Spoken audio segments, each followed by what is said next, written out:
Go Figure TV. Revolutionary salute.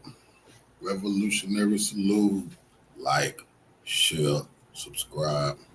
Welcome to the House of Revolution. You know I'm your humble host, the Yao mean of Revolution. And revolution is absolutely being televised. And it's right before your eyes, taking place in Africa. Before we get into that, be sure to wipe your feet. That means hit the like button. Like, share, subscribe, support the platform, y'all. Well, revolution is a way of life, and revolution is for breakfast, lunch, and dinner. I got some revolutionary dinner for y'all. Trump and the U.S.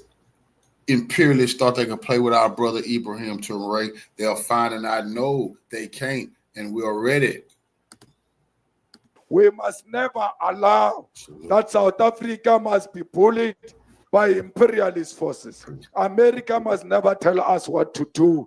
The same United States, which is furious at being cut off from the riches of Burkina Faso, cannot tell us what to do. We stand with Captain Traor'e. We stand with Traor'e because we know that Traor'e stands for the unity of Africa. We are Traor'e, and Traor'e is all of us. If they kill Traor'e, you must know they would have created another wound in the continent of Africa. We must defend him the same way we defend the unity of Africa. We must defend China for defying the USA and telling the USA to go to hell because they don't understand how the tariffs works. Donald Trump is an enemy of himself and all of us. And he must know the EFF is not scared of him. The EFF is not scared of Israel. The EFF is not scared of Morocco. The EFF is not scared of the imperialist forces. The EFF will stand on the side of the people of DRC, the people of Sudan, and the people of Sahrawi. We don't have freedom in South Africa for as long as the people of Palestine are still under the oppression of Zionist aggression of Israel. All of us must say, from the river to the sea, Palestine will be free, because we know as beneficiaries of international solidarity that if we stand with the oppressed in the world, those oppressed people will be liberated. Arien kaofela ha re tsamaya mo re isolate all political parties tse di ileng go Israel, di kukuna bo DA, bo PA, bo ACDP, ba batla tšhelete, ba lwantsha the stand of South Africa. Let's go, all of us, and say, we are not free until the people of Palestine are free. We don't care if we are going to be punished for that. The people who were killed in Matola in Mozambique because of our freedom.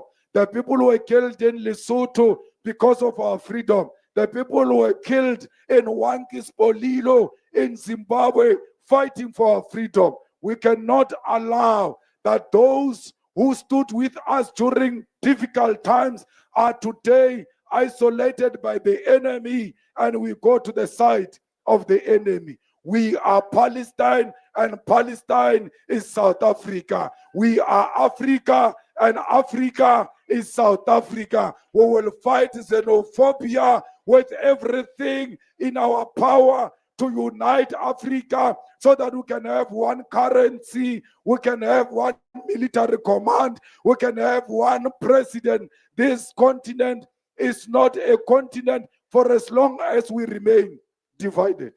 How can a country like Lesotho say it's a country with such few people?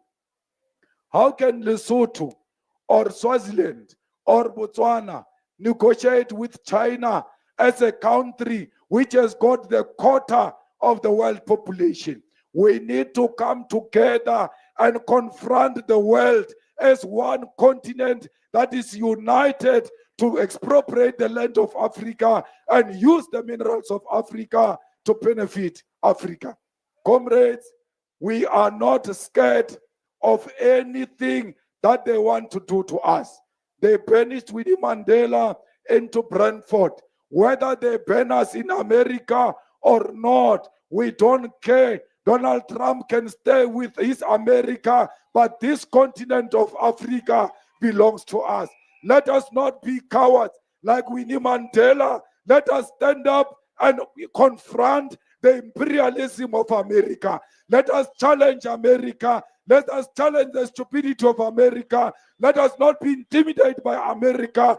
America is the enemy of progress in the world. The EFF must lead the liberation of Africa. Elon Musk will never come and open his business here in South Africa as long as he doesn't surrender 30% to the South Africans. No one must come and do business in our country without involving our own people. No one must come to Masilonyana and open business, get a tender in Masilonyana and not involve the people of Masilonyana. We want the people of Mangaung, we want the people of Free State to benefit directly, not only on business. When there is a contract to build a road here, you must ask a question. You, the branch chairperson of the EFF, how many locals have you employed in this project? And if the locals are not enough, you must stop that project and demand that they employ more locals because that project belongs to you. Comrades, we must fight unemployment. Our people are unemployed. The youth of South Africa, many of them have given up on looking for employment. When they've got 50 rand or 100 rand, they prefer to spend it on a bread instead of spending it on a transport to go and look for a job. They are discouraged because there are no jobs created in South Africa, and the ANC has got no plan to create jobs in South Africa. Only the EFF will create jobs through expropriation of land without compensation. Only the EFF will create jobs through nationalization of mines and strategic sectors of our economy. Only the EFF will create jobs by beneficiating the minerals here in South Africa. Only a brave government can create jobs when it's prepared to confront the monopoly of white people in the economy of South Africa. This is your organization. No one will ever destroy this organization. This organization is in your hands. It belongs to you as members. Defend your organization with everything. Build your organization with everything. For skitching, so for skitching, kichi kichi kichima, kichi kichima. Shoot to kill a man. Shoot to kill, Yamasa. Kill the poor, the farmer. Kill the poor, the farmer. Brr, pa, pa, brr, pa, pa. They absolutely hate him singing that song. Elon Musk, all whites, they say it's a genocidal song talking about kill the Boers. He has already proven in court it was a revolutionary song that helped free them from the racist, bigoted whites that were in power. They saying this, Trump get pissed when he hear this shit. They say this is a genocidal song talking about kill the Boers, who should have been whacked. They stole their country. They shouldn't. And people scared the motherfucker when that man gets to sing that song. You should somebody kill people. Revolution is in the air. It's good too because it's definitely gonna spill over here. This is all we've been waiting for. This all we wanted to see. Okay, yeah, okay. So y'all serious? All right, that's all we want to know. So everybody's uniting and say y'all will not kill this brother like y'all did Gaddafi. They're not going for it. We already see the Boule. See, that's a shame on these Boule buck dancing, Greek fixing power in America, making us look bad over here. But they're not judging us. They know they the boule and we the real revolutionaries. That was a mistake. Black Americans, Africans, Caribbeans, this video is for standing for Ibrahim Traor'e. Let's share this video, comment, let's like massively to show the support for Ibrahim Traor'e. Share to everyone you think needs to hear. Let's go in. Let's dip in the video. Many of us were told, don't go to Burkina Faso. Greetings to all leaders of the African soil, the custodians of our heritage. We, the Land and Minerals Movement, NBC of South Africa, rise today with a unified voice to express our unwavering solidarity with a revolutionary son of Africa, President Ibrahim Traor'e of Burkina Faso. Good morning, good afternoon, good evening, wherever you're watching me from. Welcome back to my YouTube space. Black people, all of us, we have a task here that we need to do. And we have only one task, and it is supporting Ibrahim Traor'e. It is praying for Ibrahim Traor'e. It is joining hands for Ibrahim Traor'e, the leader of Burkina Faso. I have a lot of people who have come to my inbox requesting me to have a prayer live for Ibrahim Traor'e. And I said yes, so I'm planning for it. Because when I started this channel, I am a Pan-African. And when I started this channel, I was talking about Traor'e and the things he has done and why we need to support him. And right now, it is that time that we need to support him because his life is in danger. And this danger is brought by the one you know. Now, a lot of groups have started gathering to support Ibrahim Traor'e. Black Americans, Jamaicans, Africans, South Africans. I'm happy to see South Africans, Nigerians, Ghanaians, Kenyans. They are supporting Ibrahim Traor'e. And there's reasons why we are supporting Ibrahim Traor'e. So if you are not getting enough evidence to support Ibrahim Traor'e, if you are still behind saying that he is a cool leader and you are not supporting cool leadership, I will break it down to you why we are Ibrahim Traor'e. But before that, let's watch these clips. And then we come back here. I want to take you step by step why we are supporting Ibrahim Traor'e. Let's watch these videos and then we'll come back. Many of us were told, don't go to Burkina Faso. It's a war-torn country. Guns all over the street. Mr. President, we want you to know that the more they told us not to go to Burkina Faso, the more we ran to Burkina Faso. That's right.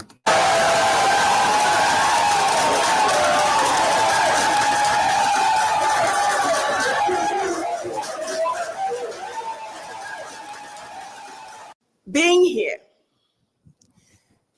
in the country of the upright man, that's right, is a dream come true. To President Traor'e, the reincarnation of Thomas Sankara,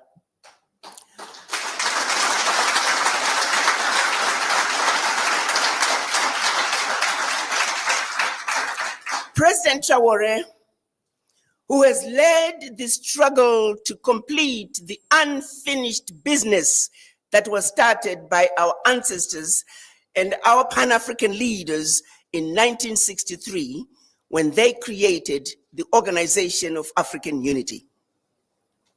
During that meeting, they demanded the creation of an Africa that spoke with one voice, an Africa that was united. That journey is yet to be finished.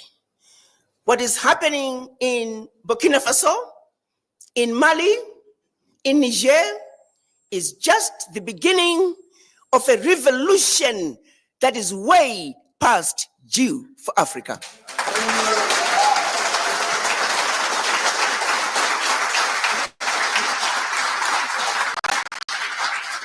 Africa must unite, and Burkina Faso has shown us the way. They have opened the doors.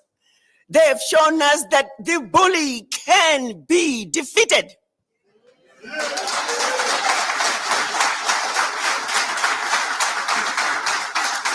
That no more shall we continue to give up our lunch.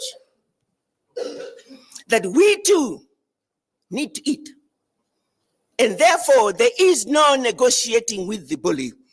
The bully had to go, and Burkina Faso showed us how to do it.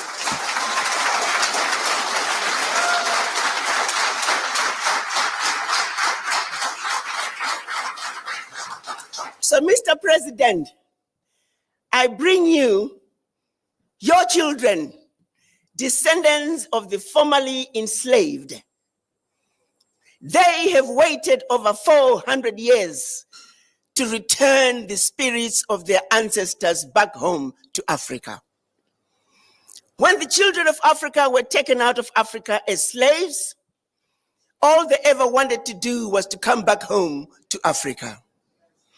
Each and every one of them that you see, many of them are coming to Africa for the first time. They're bringing with them the spirits of their ancestors to put them to rest here in Burkina Faso.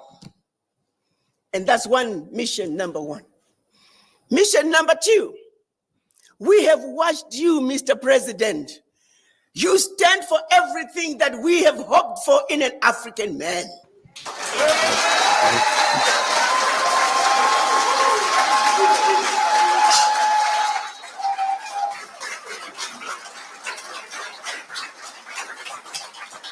Courageous, fearless, and in their faces. France, unapologetically, you told France, pack your bags and go home.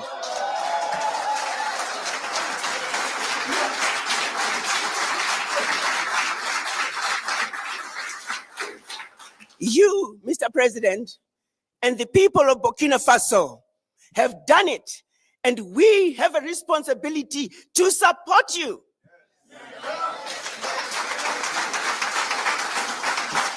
You have over 300 million African diaspora who are looking up to you.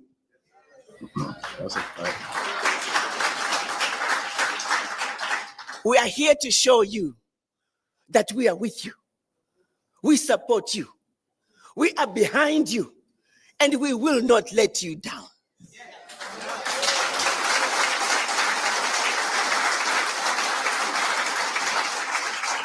Many of us were told, don't go to Burkina Faso.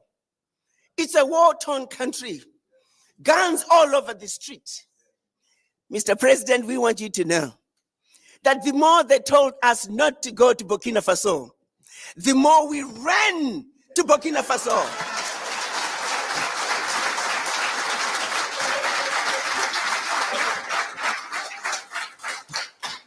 No one tells them not to go to Europe, to their countries of origin. Therefore, no one will tell us not to come home to Burkina Faso.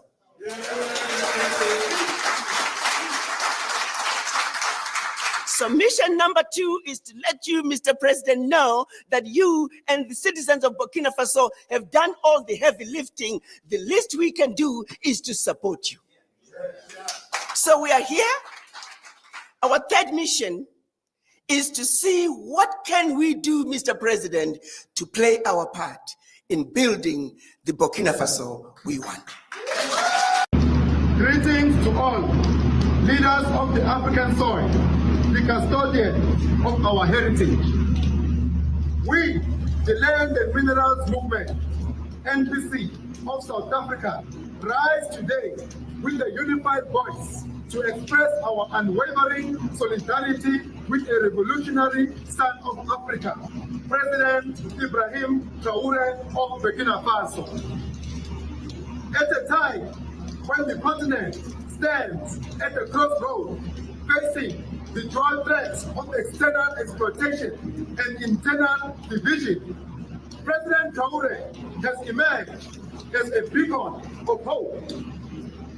He has reminded us what true African leadership looks like: bold, uncompromising, and deeply rooted in the interests of the people. We stand with him. We stand for his vision We stand for Africa. President Traor'e has taken a historic stance, not just for Burkina Faso, but for the entire continent. He has declared that Burkina Faso's minerals will no longer serve as a lifeline for foreign profiteers, but would become a source of dignity, wealth, and transformation for the people of his country. This is not merely a national declaration. This is the beginning of a continental revolution. Africa is not poor. Africa is splendid. And among its most splendid resources are its minerals: gold, diamonds, rare earths, coltan, copper, uranium, all flowing out of our soil, enriching others, while our communities remain trapped in poverty. President Traor'e is saying no more. We, as Land and Minerals Movement, NPC, echo that cry, no more. No more shall our minerals be extracted with no benefit to the rightful custodians of the land.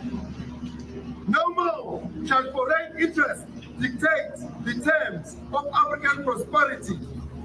No more shall our wealth be stolen in broad daylight under the banners of contracts signed in secrecy and corruption. We call upon all African leaders to follow this example, to reclaim their land, their minerals, and their sovereignty. President Traor'e's call for one Africa is not only timely, it is urgent. A divided Africa is a conquered Africa, but a united Africa built on mutual respect, shared vision, and joint control over its resources is unstoppable. Let it be known today and for generations to come that Land and Minerals Movement, NPC, stands firm with Burkina Faso, with its youth, with its future, and with its minerals. We support policies that prioritize local beneficiation, community ownership, and strategic control of mineral wealth. We are committed to ensuring that the minerals beneath our feet empower our people, not enslave them. President Traor'e, we salute you. We salute your courage. We stand with you, shoulder to shoulder. Your struggle is our struggle. Your fight is our fight.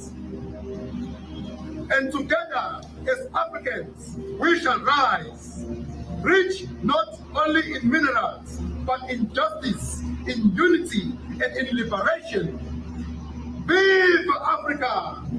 Vive President Traor'e! Vive mineral sovereignty! Amanda! Welcome back. You have heard Dr. Arcana, a lot of groups from South Africa, EFF leader, Kenyans, people are out here showing massive support for Traor'e, and we are standing with him. If you don't know why people are supporting Traor'e, it's because of this.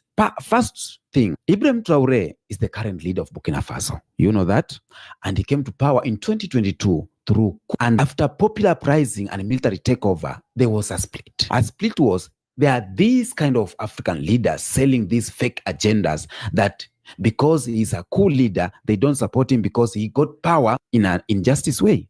That's not one thing. They are crying. They are saying that Ibrahim Traor'e is not fit to be to power. Another group is supporting Ibrahim Traor'e because of the things he's doing. And one of the things that Traor'e has gained is the support of African people, Black Americans, African Caribbeans, and Africans. And this is because with his Pan-Africanist ideology.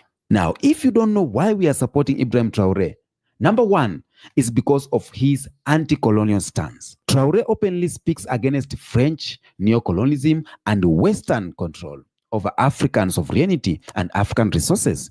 He wants Burkina Faso and Africa to be independent, not controlled by foreign powers. And a lot of African people and black people at large, black Americans, Afro-Caribbeans, see Ibrahim Traor'e as someone who is standing for the real African freedom and not the fake one. Independence is the key. Many African countries, we want to get that independence. We want to get that revelations. And we have been having leaders who don't talk about this. We have been having leaders, or we are having leaders who are eating in the same table with the colonizer. We are having leaders who are sitting in the same table and eating and planning with the oppressor. We are in the same, or we are having leaders. We are being led as a country by leaders who are being told by the oppressor, oppress this, do this, go that way, don't do this. So we want that sovereignty. We want that liberation. And Ibrahim Traor'e is one of the only leaders who is being seen with these virtues, who is being seen this agenda of uniting or bringing independence in Africa, anti-colonial stance. Number two, if you really don't know why we are channeling our support to Ibrahim Traor'e, number two is Pan-African's ideas or Pan-African ideals. Now, Traor'e talks about African unity, self-resilience, and continental solidarity. African unity, self-reliance, and continental solidarity. When you talk about African unity, we all know the unity of African countries is a threat to the system, is a threat to the colony. So, and that's what he wants. He wants that unity of African countries, because African countries, we have been divided by these margins, divided by this is the country, this is what, dividing by, we are being divided so that we can never organize and we can never create something and we can never get ourselves out of poverty. It's only Ibrahim Traor'e who is speaking about that. We have been having leaders who have been speaking about that, like in Kwame Nkrumah, Thomas Sankara, Marcus Garvey. We have been having leaders who have been speaking about that. But openly, an African leader right now on this generation who is standing on the podium and saying we want the unity, we want the freedom, we want self-reliance, we want our continent to be strong, is Ibrahim Traor'e. And that's why they are fighting him. And that's why we are supporting him. You now get me? So black people, black Americans, Jamaicans, and Africans, we have the same dream. And this same dream that Pan-African leaders like Thomas Sankara, Kwame Nkrumah, and Marcus Garvey, the same dream that they had. Black Americans who are Pan-Africanist feel emotional connected to that fight for black people globally. So Ibrahim Traor'e is connecting the feeling within the black people. He is cutting across everything that black people, black Americans have been yearning for. Everything that Caribbeans have been yearning for is this unity. This is what Traor'e is trying to do. And that's why I'm supporting him. So if you don't know why we are supporting Ibrahim Traor'e, if you don't know why we are channeling our support to him, that's why we are. Now, when you talk about the youth and courage, Traor'e is very young, born in 1988, but shows a lot of courage that these older leaders, they don't show. He's not afraid to confront all the corrupt system. So this inspires the young Africans and young black Americans who are tired of all leaders being puppet of the Western interests. I talk to black Americans every day. I talk to Caribbeans, Jamaicans every day. Even right now, I have messages. I talk to them, and they are always interested in African matters, are always interested in African politics. I asked one of them, why are you so much interested in African politics? Because some of you tells me they are not Africans, they are Americans. Why? He told me, the ones who are saying they are Americans, they are lying. 90% of black Americans, they feel connected to Africans, even if they don't want to mention it, even if they don't want to agree it. 90% they feel connected to Africa. 90% of Caribbeans, they feel connected to Africans. 99% of Jamaicans, they feel connected to Africa. So whenever we see Ibrahim Traor'e doing these things, we feel good. We feel that this is the time. We feel that this is the time to unleash our power. We feel that this is the time to come and help this fight. We feel that this is the time as black Americans to come and invest in Africa so that we can bring this change. Because we need economic freedom. We need it. And we as black Americans, we as Jamaicans, maybe we are capable of helping here and there. So let nobody lie to you that black Americans don't feel connected to Africa. They feel connected to Africa, so much connected to Africa. So the boldness of Ibrahim Traor'e, the zeal, the power at his young age, things that all the leaders have keep us through, Ibrahim Traor'e is capable of doing it just as once. So it's okay to say this. Ibrahim Traor'e is being seen by a lot of people, Black Americans. The world is seeing him. And he is, we say what? He inspires. He is an inspiration to young Black Americans and young Africans who they really, really want this change. That's what we want as Black people. Now, Burkina Faso is rich in gold, and that's why they want to eliminate him, because of gold and other natural resources. Burkina Faso saying no to France, saying no to USA, and now they're angry. So France and USA may be uniting because of this one cause, and the cause of them uniting is trying to bring their nose back to Burkina Faso. Now, yet with this gold and resources, the people of Burkina Faso have stayed poor. So Traor'e is fighting to make sure the resources benefit his own people, not foreign corporation. Black Americans, knowing the history of resources exploitation of Black people, naturally support a leader who tries to stop that. And a lot of people are praying for Traor'e. I've seen Black Americans, Jamaicans, they are praying for Traor'e because Traor'e is fighting for the people. You know, Black Americans being on the other side, seeing their own brothers dying of this poverty and everything, it's causing this trauma to them. Our brothers have everything. You know, Black people, they don't have everything, or Black Americans, they don't have everything, but they find ways to fight their battle within American system. They have find ways to get at least something to eat, something. They have tried ways to get this wealth in Black America. But Africans have all at their fingertips. Africa have all of the things at the soil. They have all the gold, all the resources, but they can't. They are still poor. This is a pain to Black Americans. Black Americans, they are seeing this and seeing the people who are resembling to us suffering because of these people. We know we can manage to get them out of here. So Black people or Black Americans feel connected to this fight of resources, because they see that Black or Africans, how they are suffering. And they always call us Africans beggars. Imagine being called a beggar and yet you got everything. So it's your time as an African to know where you will try to, to maneuver so that we can't beg. Yeah, we are being called beggars.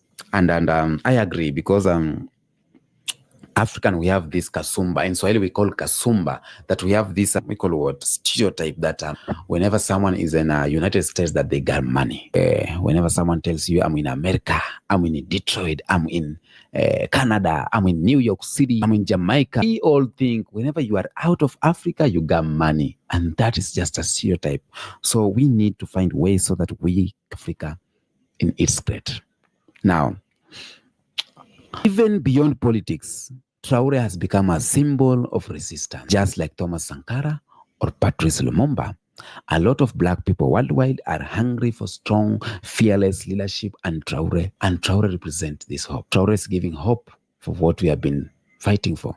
And that's why you see Dr. Arikana Chimbori fighting Black Americans. That's why you see Black Americans, Caribbeans coming in large numbers in Burkina Faso, because Burkina Faso is giving hope. It's giving hope to our Black Americans, to our Africans diaspora who are denied their hope in Africa, who were denied their lineage in Africa, who were denied their ancestral line in Africa.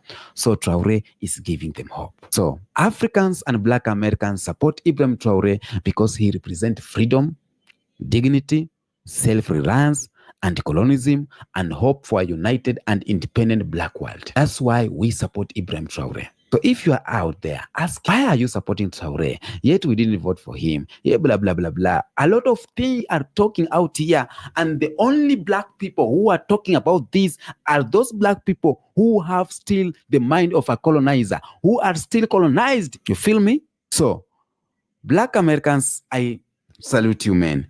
Jamaicans, I salute you, man. Caribbeans at large, I salute you, man. Grenadans, I salute you, people. I salute you, the love you are showing to Africa. We have been having fight lately. Black Americans have been fighting with South Africa because of, they call it cultural appropriation, something like that. But all of it, it's going in silent. Now I see South Africans showing support to Traor'e. Now I see Black Americans showing support to Traor'e. Now I see Caribbeans showing support to Traor'e. I see Black people showing support to Traor'e. And this is all we need to do.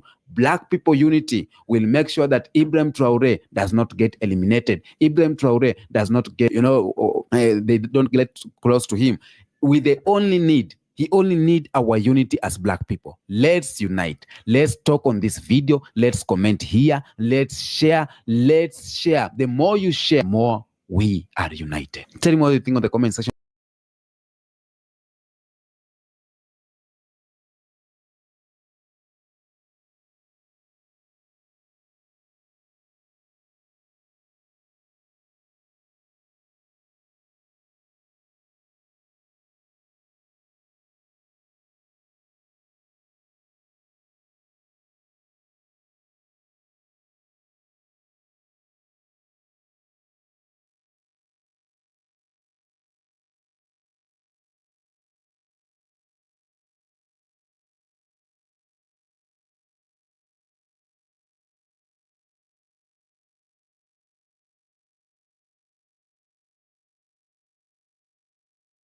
Salute, Queen.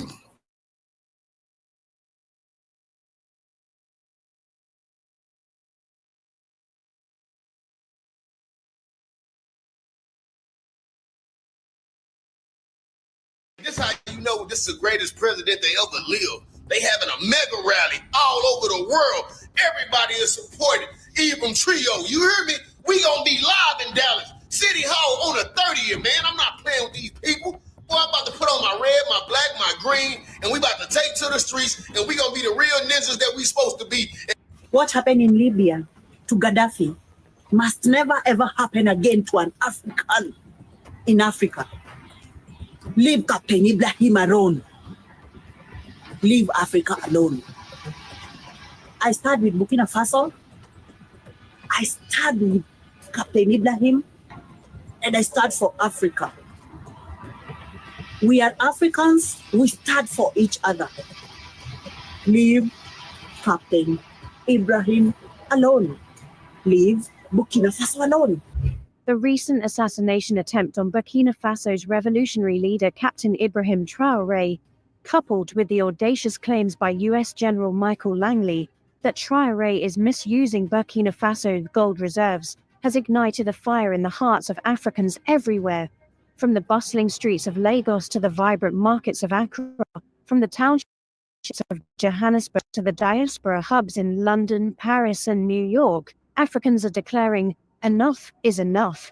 The West's relentless interference in our affairs, their plots to destabilize our leaders, and their arrogant assumption that they can dictate Africa's destiny must end. On April the 30th, 2025, Africans across the continent and beyond will stage a historic protest, the likes of which have not been seen in decades, to defend Captain Traor'e, to demand respect for Africa's sovereignty, and to send a resounding message. If you touch Traor'e, you touch all of Africa. The assassination attempt on Captain Traor'e, reported just weeks ago, was not just an attack on one man, it was an assault on the aspirations of a continent. Traor'e, the 37-year-old interim president of Burkina Faso, has become a beacon of hope for millions of Africans who are tired of neo-colonialism, tired of puppet leaders, and tired of watching their resources plundered while their people languish in poverty. The plot, allegedly orchestrated from Ivory Coast with ties to Western intelligence, aimed to sow chaos in Burkina Faso and silence a leader who dares to challenge the global status quo. But the enemies of Africa underestimated the resolve of her people. As news of the foiled coup spread, social media platforms erupted with messages of solidarity, adding fuel to the fire. US General Michael Langley, head of AFRICOM, had the gall to accuse Traor'e of diverting Burkina Faso's gold reserves to protect his regime, rather than benefit his people. These baseless claims, made during a US Senate hearing on April 3, 2025, were met with swift condemnation from Burkina Faso's government and South Africa's economic freedom fighters, EFF, who called them imperialist tactics, designed to delegitimize a leader who rejects Western domination.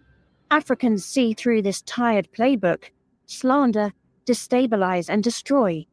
From the assassination of Patrice Lumumba to the toppling of Muammar Gaddafi, the West has a long history of targeting African leaders who dare to prioritize their people over foreign interests.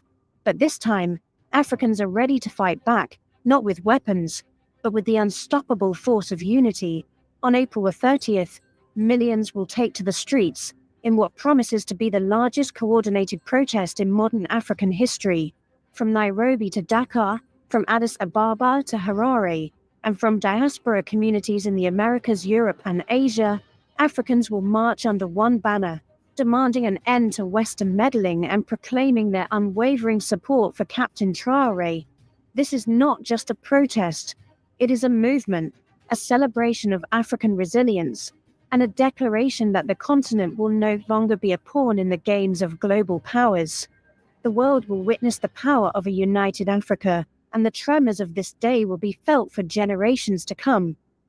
To understand why Africans are rallying behind Traor'e with such fervor, we must first understand the man himself. Born in 1988 in Kera, Burkina Faso, Ibrahim Traor'e is no silver spoon politician. A shy, intelligent boy who studied geology at the University of Ouagadougou, he joined the military in 2009 and rose through the ranks, earning a reputation for courage and discipline. By 2020, he was a captain leading an artillery regiment in the fight against jihadist insurgents. But it was his disillusionment with Burkina Faso's corrupt leadership, politicians who hoarded wealth while soldiers lacked basic equipment, that propelled him to action. In September 2022, at the age of 34, Traor'e led a coup against interim President Paul-Henri Sandaogo Damiba, accusing him of failing to address the insurgency and prioritizing personal ambition over the nation's needs. Since taking power, Traor'e has governed with a clarity of purpose that has captivated Africans far beyond Burkina Faso's borders. He has rejected the trappings of power, refusing a salary increase for government officials, and continuing to live on his modest captain's earnings. His radical reforms, nationalizing gold mines, halting the export of unrefined gold to Europe, and building a national gold refinery capable of processing with 50 tons annually, have struck a blow against neo-colonial exploitation. Traor'e has also invested heavily in agriculture, established a national support center for artisanal cotton processing, and overseen the construction of a new airport in Ouagadougou. These are not mere promises. They are tangible steps toward economic independence and self-sufficiency. But it is not just his policies that have won hearts. Traor'e's rhetoric, fiery, unapologetic, and steeped in Pan-Africanism, resonates with a generation hungry for change. At the 2023 Russia-Africa Summit, he lambasted African leaders for their beggary, asking, "How can Africa with so much wealth become the poorest continent in the world today?" His words echoed the revolutionary spirit of Thomas Sankara, Burkina Faso's iconic leader, who was assassinated in 1987 for daring to challenge Western hegemony. Like Sankara, Traor'e is young, charismatic, and unafraid to confront the West head-on. He has expelled French troops, accused Paris of supporting terrorism, and forged ties with Russia and Turkey to bolster Burkina Faso's security. Africans love Traor'e because he embodies the dream of a liberated continent. He is not a politician making empty promises. He is a soldier who has seen the front lines, who knows the pain of his people, and who is willing to risk everything to give them a future. His commitment to transparency, declaring his assets publicly, stands in stark contrast to the kleptocrats who have looted Africa for decades. His humility, his refusal to bow to foreign powers, and his vision for a self-reliant Africa have made him a symbol of hope for millions. As one ex-user put it, Ibrahim Traor'e has ignited a movement that can't be defeated anymore. If the West takes him down, another 1,000 Ibrahim Traor'e will rise. The April 30th protests are not just about protecting Traor'e, they are about defending the very idea of African sovereignty. For too long, Africa has been a battleground for foreign powers. France, the United States, China, and others, who exploit its resources, prop up corrupt regimes, and destabilize nations that dare to defy them. The assassination attempt on Traor'e, coupled with General Langley's slander, is seen as part of this broader pattern. Africans are tired of seeing their heroes cut down. The memory of Lumumba, Sankara, and Gaddafi looms large, and the fear that Traor'e could be next has galvanized the continent into action. Africans are ready to defend Traor'e because he represents a break from the past, a rejection of the neo-colonial order that has kept Africa subservient. His leadership has inspired a new wave of Pan-Africanism, uniting people across ethnic, linguistic, and national lines. In Nigeria, youth are organizing marches under the slogan Africa for Africans. In Ghana, civil society groups are calling for solidarity with Burkina Faso's struggle. In South Africa, the EFF has vowed to stand with Traor'e, warning that any attack on him is an attack on Africa's future. Even in the diaspora, where Africans have long felt disconnected from the continent, Traor'e has become a rallying point. As one ex-user in the US declared, "Black Americans are with Africa. They will undoubtedly protest hands of Ibrahim Traor'e." The defense of Traor'e is also a defense of Africa's right to self-determination. For centuries, foreign powers have dictated who should lead African nations, often installing puppets who serve their interests. Traorè's refusal to play this game, his expulsion of French troops, his withdrawal from ECOWAS, and his formation of the alliance of Sahel states with Mali and Niger, has made him a target, but it has also made him a hero. Africans are ready to defend him because they see in him the possibility of a different future, one where African nations control their own resources, make their own decisions, and chart their own paths.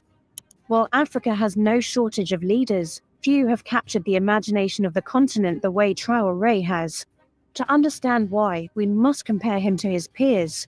Many African leaders, even those elected democratically, have been criticized for prioritizing personal wealth and foreign alliances over their people's needs. From Nigeria's Bola Tinubu, grappling with economic turmoil, to Kenya's William Ruto, facing protests over tax hikes, many leaders are seen as out of touch with the struggles of ordinary citizens. Others, like Senegal's former president Macky Sall, have been accused of clinging to power or pandering to Western interests. Traor'e, by contrast, is a breath of fresh air. At 37, he is the world's second youngest head of state, a stark contrast to the continent's average leader age of 63. With his military background, gives him a relatability that older career politicians lack. He speaks the language of the streets, addressing the frustrations of a generation that has grown up under corrupt governance and economic stagnation. His actions, nationalizing mines, investing in agriculture, and rejecting Western aid, align with the Pan-Africanist ideals that have long inspired the continent's youth. Traorè's authenticity sets him apart, while other leaders jet off to Western capitals to secure loans or beg for aid. Traor'e has called out this dependency, urging Africans to achieve self-sufficiency. His decision to align with Russia and Turkey, while controversial, is seen as a strategic move to diversify partnerships and reduce reliance on the West.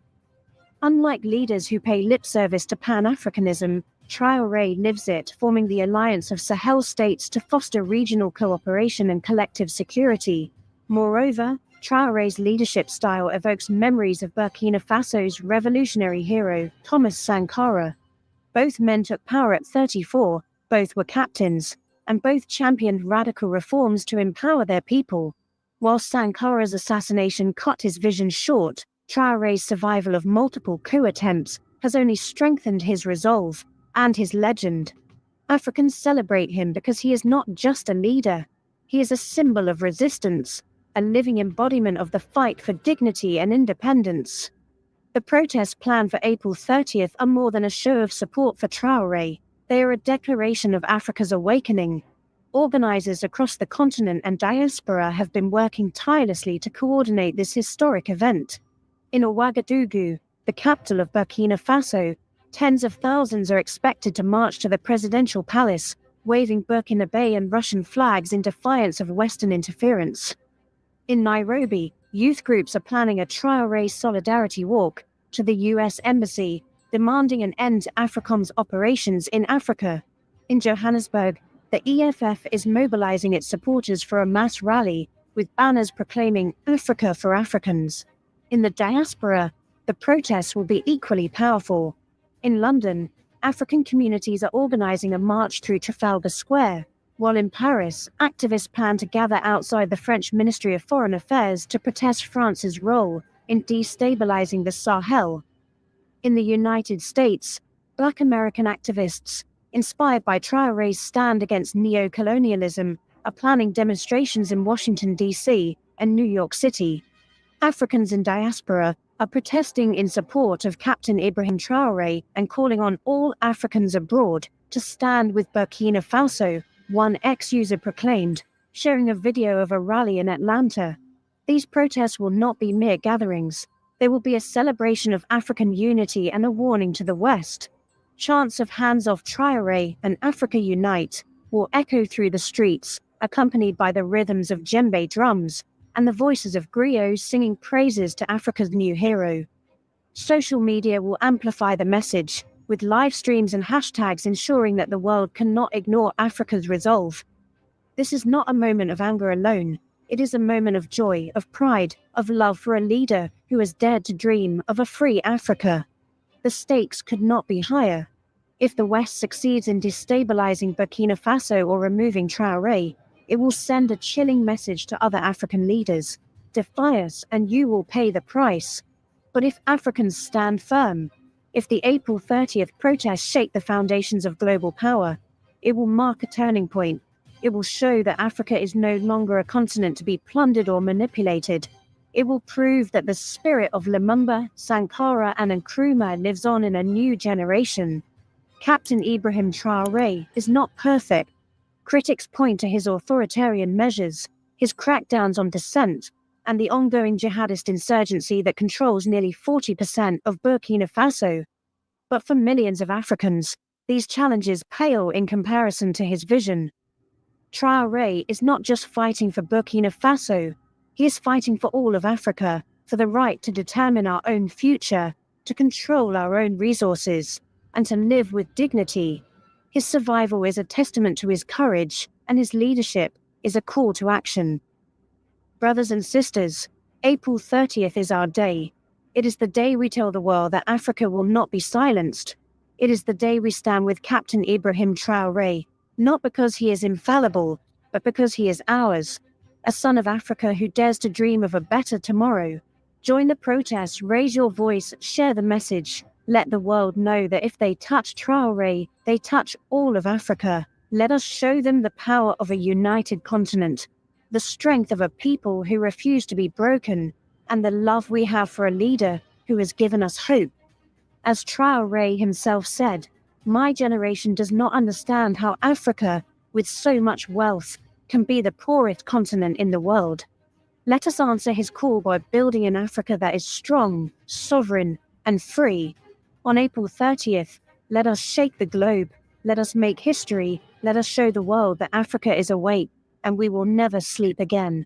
As I finish, let me say that, as the sun rises on the eve of the historic April 30th, 2025, protests, where millions of Africans and their diaspora kin will march to defend Captain Ibrahim Traor'e, a stark truth emerges.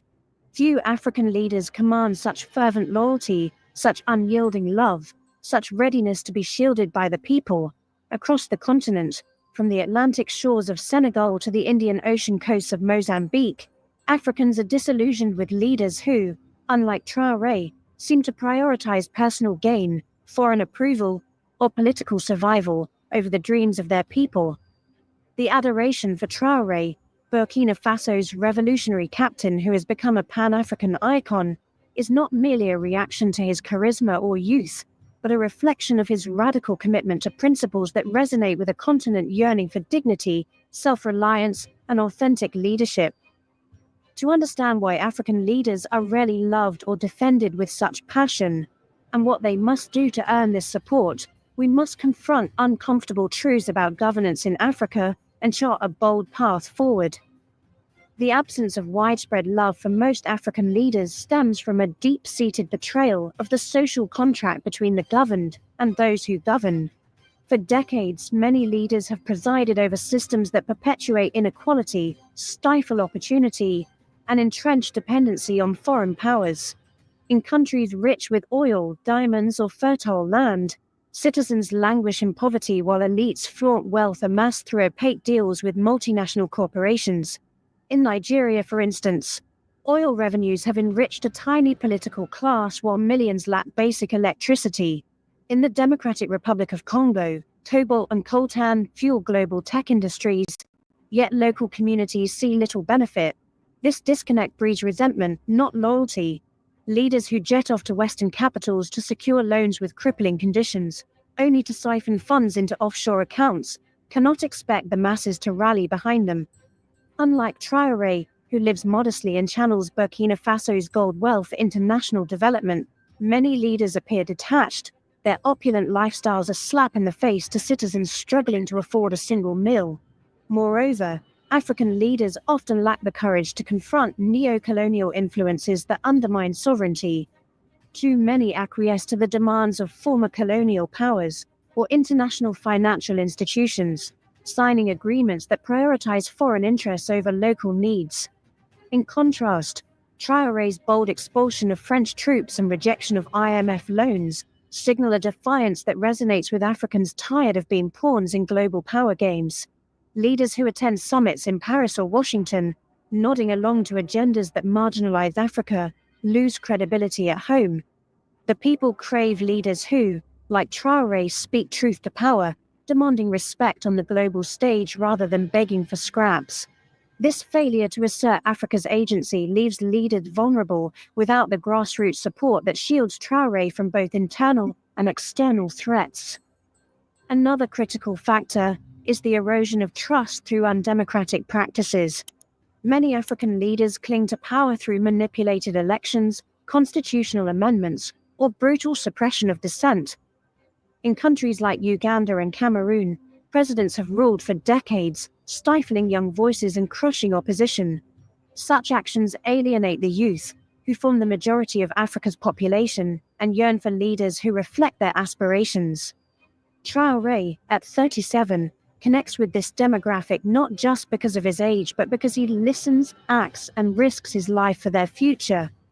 Leaders who jail activists, censor media, or deploy security forces against peaceful protesters cannot inspire the kind of devotion Traoré enjoys.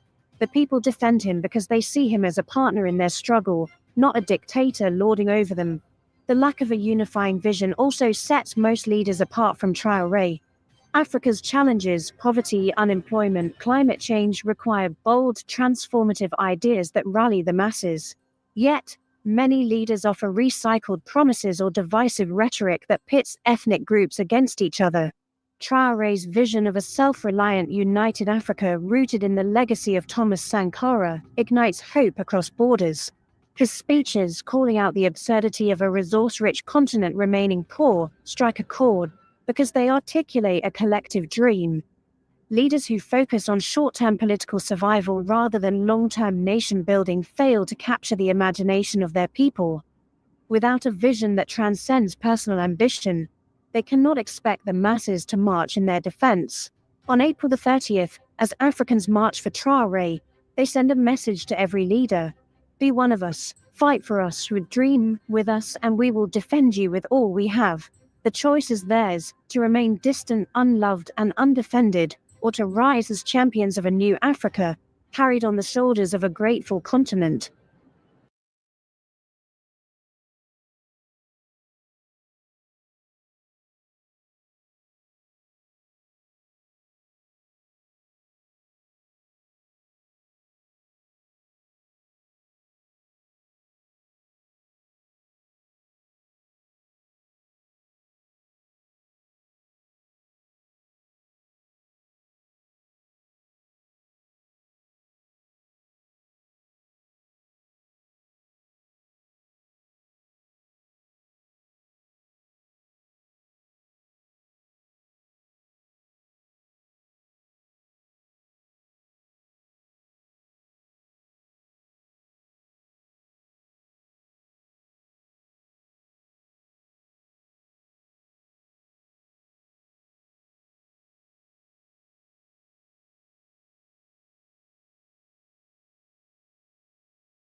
If they kill Ibrahim Traor'e, we want to send them to know they will kill all Africans. Now you may be asking this question. Why is there so much hate on Captain Ibrahim Traor'e from France and the West, irrespective of all the wonderful things he has been doing for his nation, Burkina Faso and Africa as a whole?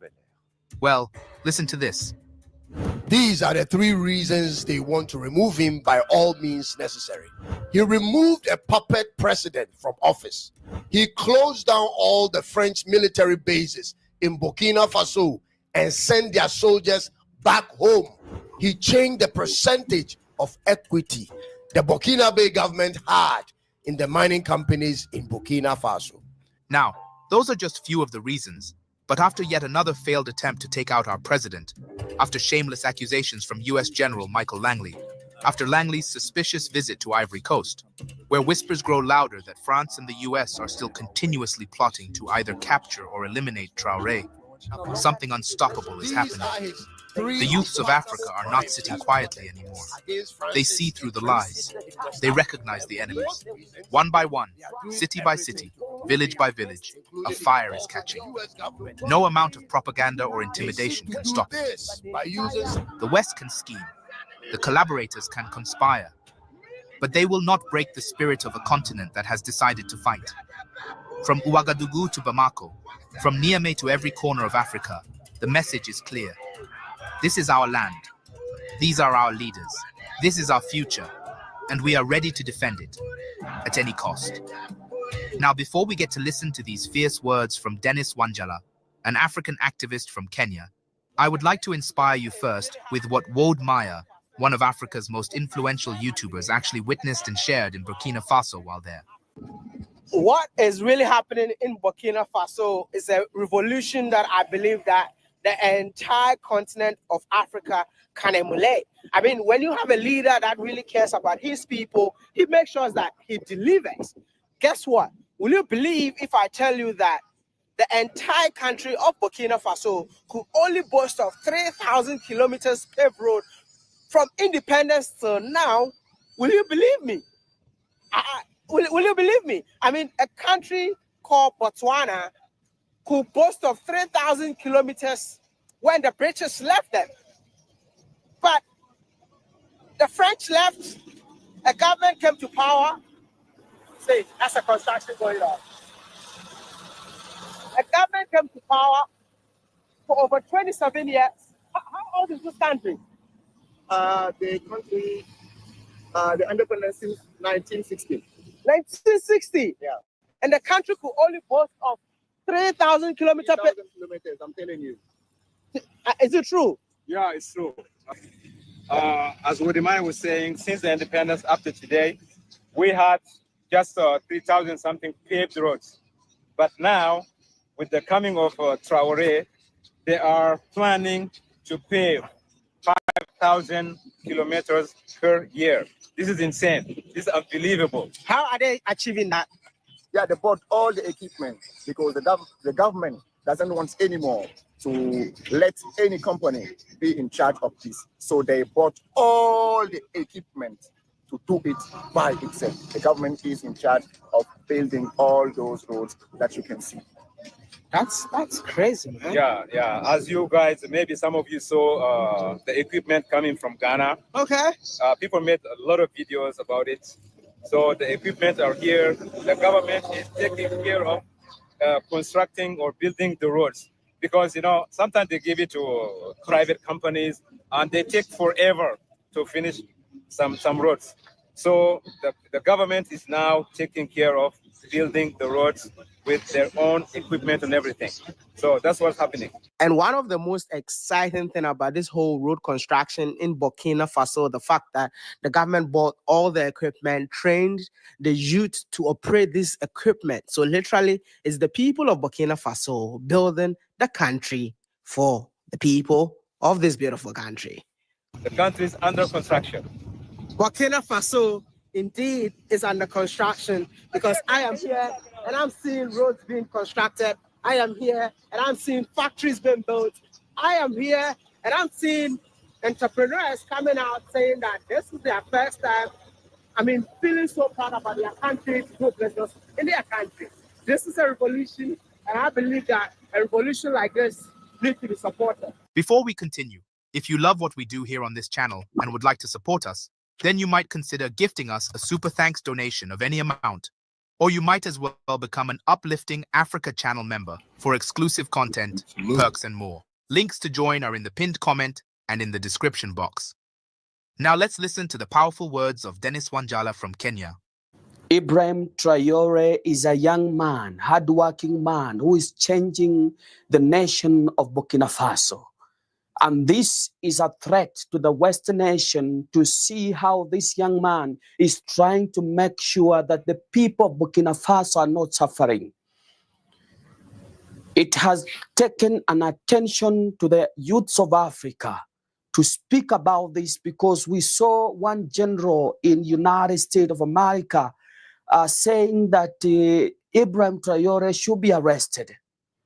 We want to send a good warning, a very, very tight warning, that we will not take any nonsense, any stupidity towards the president of Burkina Faso. This young man, when he came to power, the people of Burkina Faso are suffering. No water, no medical. Right now, as we are speaking, we can see how things are rolling out speed.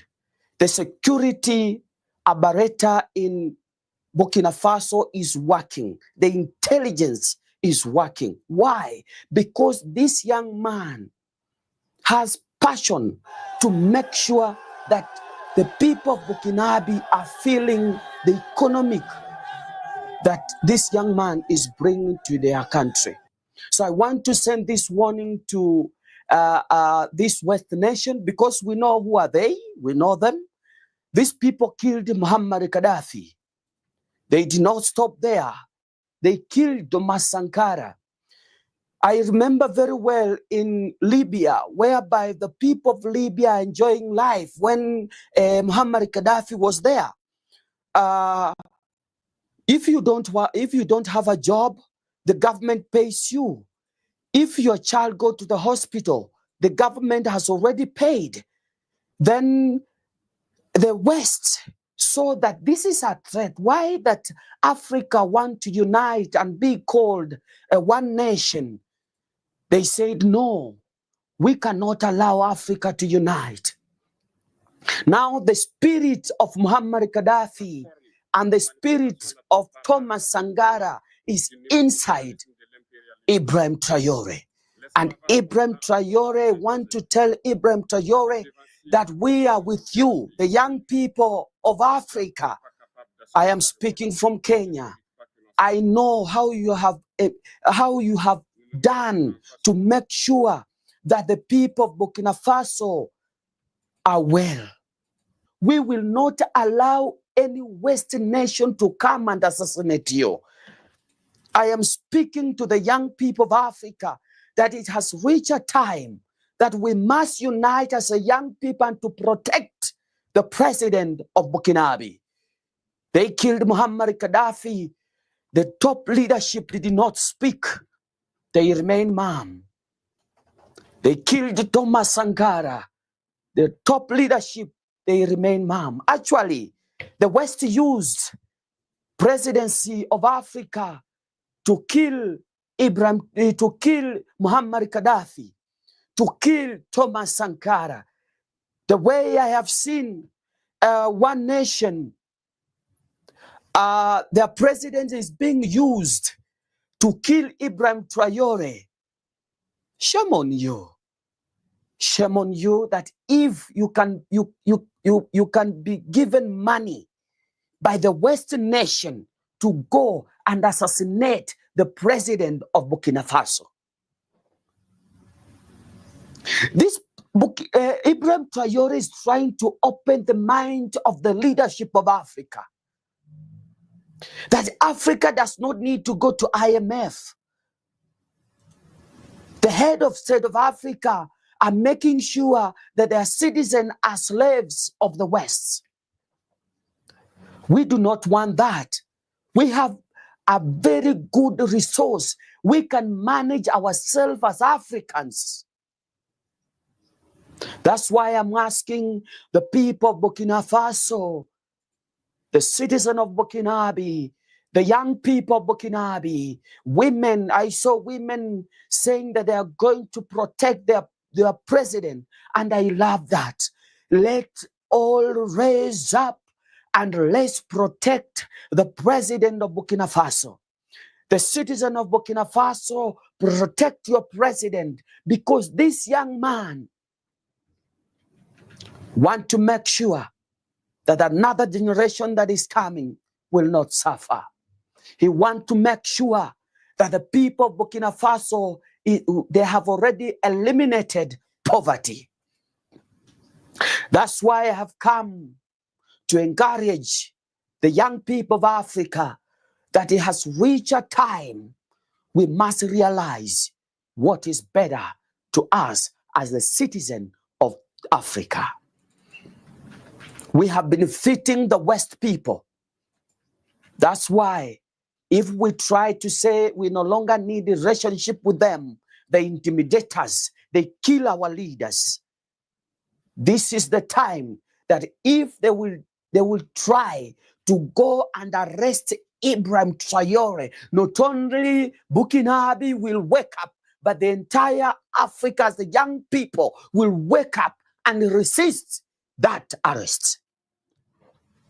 If they kill Ibrahim Traor'e, we want to send them to know they will kill all Africans so that they can rule. But if they think they can intimidate us, it is now enough and enough for the Western nation. You have your country. Mind the business of your countries. Let's Africans mind our business as Africans. If we have conflicts as Africans, let us solve our problem as Africans. Because we know you don't come to solve the problem of Africa. You come to loot the resource that is in Africa. And I am sure that if we block our resources as Africans to go to the Western nation, I am sure 100% that Western nation will go hunger. They will sleep without eating. They will die because they do not have something to eat. They have been eating Africa. We have raised up as Africans that we are going to protect Ibrahim Traor'e. I want to tell them, enough is enough. The president of Burkina Faso, we will protect that young man because he's a young man like us. The generation that Muammar Gaddafi was, they kept quiet when their leader was being killed. I understand what Muammar Gaddafi was pushing. The agenda was to make sure that Africa is one nation, to make sure that the currency we are using one, to make sure that the military is one. But when the West notices this, they say, no, who is going to be our slaves? We are going to resist. And I am telling the Western nation that you will not kill Ibrahim Traor'e under our watch. You will not. The young people, and I'm asking the president of Burkina, Ibrahim Traor'e, to open up his military base so that the young people of Africa can join. And let us make sure that Africa is independent. We are not independent yet. We call ourselves independent, but we are under slavery. These people, they brought us English. We have our language to speak, Kiswahili, but I want to speak in English so that I can reach to those people from the Western nation to make sure that if they dare touch Ibrahim Traor'e, the African continent will be another nation to watch. We are not scared of you. And I want to tell that general, don't speak only too practical. Come and arrest Ibrahim Traor'e. Then you'll see what next. So I want to urge the young people of Africa that let us come together and let's protect Ibrahim Traor'e with anything we have. Because If Ibrahim Traor'e is going to be killed, the future of that nation, the future of Burkina will be under siege. Not only the Burkina, but the future of the young people of Africa will be under siege. Let's unite as Africa and let's come together and protect our leaders. Thank you very much. God bless you.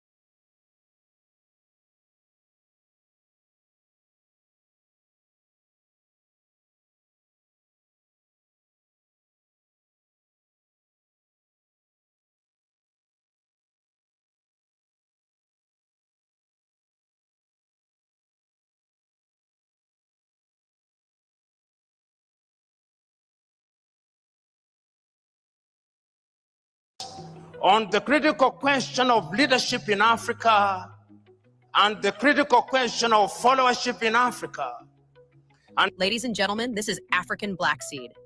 I said, this is African Black Seed, bringing you the revolutionary news shaking the entire continent. In a world starved of truth, courage, and conviction, there are rare moments when a speech doesn't just echo through walls, but through history itself. This is that moment. It was a high-level summit in Ouagadougou. Leaders, generals, youth leaders, and thinkers gathered to shape the future of Africa. Among them stood a soldier of vision, Captain Ibrahim Traor'e. And walking to the microphone came a man whose voice has thundered for African dignity for decades, Professor P.L.O. Lumumba. My brothers and sisters, we are not gathered here as puppets of former empires. We are here as descendants of Nkrumah, Sankara, Lumumba, and Cabral. We are here because we are tired of kneeling before those who bled us dry. They called our gold foreign reserves. They took our uranium and sold us weapons. They made our mothers beg at the IMF while they stole our father's land. But today, we say enough. With every word, Lumumba cut deep into centuries of betrayal. Yet his voice was not of anger alone, but of vision, of unity. Captain Ibrahim Traor'e, you are not just a president. You are the wound and the healer. You are the bullet that missed Sankara and the hope that he never lived to see. The spirit of our martyrs walks with you, but remember, they will only walk as long as you walk with the people. To every African youth in Accra, in Nairobi, in Johannesburg, in Bamako, in Atlanta, in London, in Paris, this is your time. Build our own internet. Write our own history books. Heal with our own medicine. Feed with our own hands. Defend with our own army. And speak only one language, Africa first. It wasn't just a speech, it was scripture for a new generation. Professor Lumumba, you speak like our ancestors whisper through you. If today I cry, it is not weakness, it is my oath. Burkina Faso will not betray Africa. We will rise, not in words, but in iron, in soil, and in soul. I will not fear death. I will fear only forgetting why we live. The two men embraced, not as politician and scholar. And the Africa that I talk about is the post-colonial Africa. The Africa which is now divided into 55 countries with 55 boundaries imposed on her. An Africa which is famous as the cradle of mankind. An Africa which is said to be great in prospect. An Africa about which there is much expectation, but an Africa which continues to punch below her weight. That is the Africa that I will be talking about as I focus on the question of leadership and followership. As I think about that Africa and her leadership and followership, and I think about her often, as all of us should, the words of a book that I read as a youngster come to mind. And any one of us who had the opportunity of reading the book A Tale of Two Cities will remember these words. It was the time, the best of times, and the worst of times. It was the age of wisdom and the age of foolishness. It was the epoch of belief and the epoch of incredulity. It was the season of light and the season of darkness. It was the spring of hope and the winter of despair. Those words define the mother continent as we live in her today. Those who commentate about the continent never tire to say that this is a great continent. Those who care about this continent never tire to remember that this continent, divided as she is, has had many leaders. And when I allow my mind to go down memory lane, I can remember so very vividly the immortal words of many great African leaders on the eve of our regaining our independence. And many of us can see pictures of young Africans, whether in Nigeria or Ghana or Algeria or Kenya or Tanzania, celebrating when we regained our independence. And many of us can remember the words that they spoke and the promises that they made. If it was in Nigeria here, you can remember the immortal words about what they would do to Nigeria of Nnamdi Azikiwe. You can remember those words. You can remember the words of Abubakar Tafawa Balewa. You can remember the promises he made.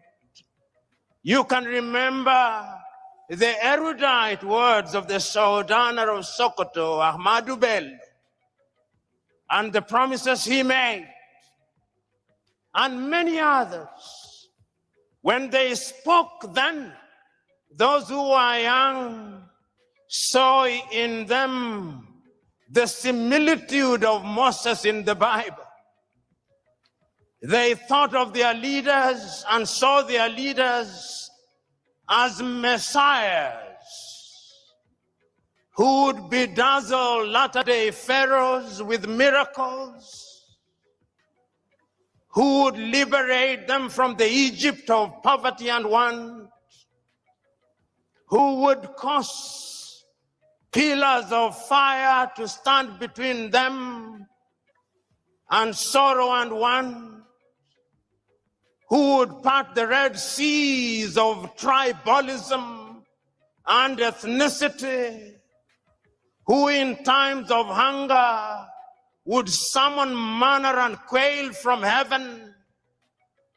That is what they thought of their leaders, messiahs.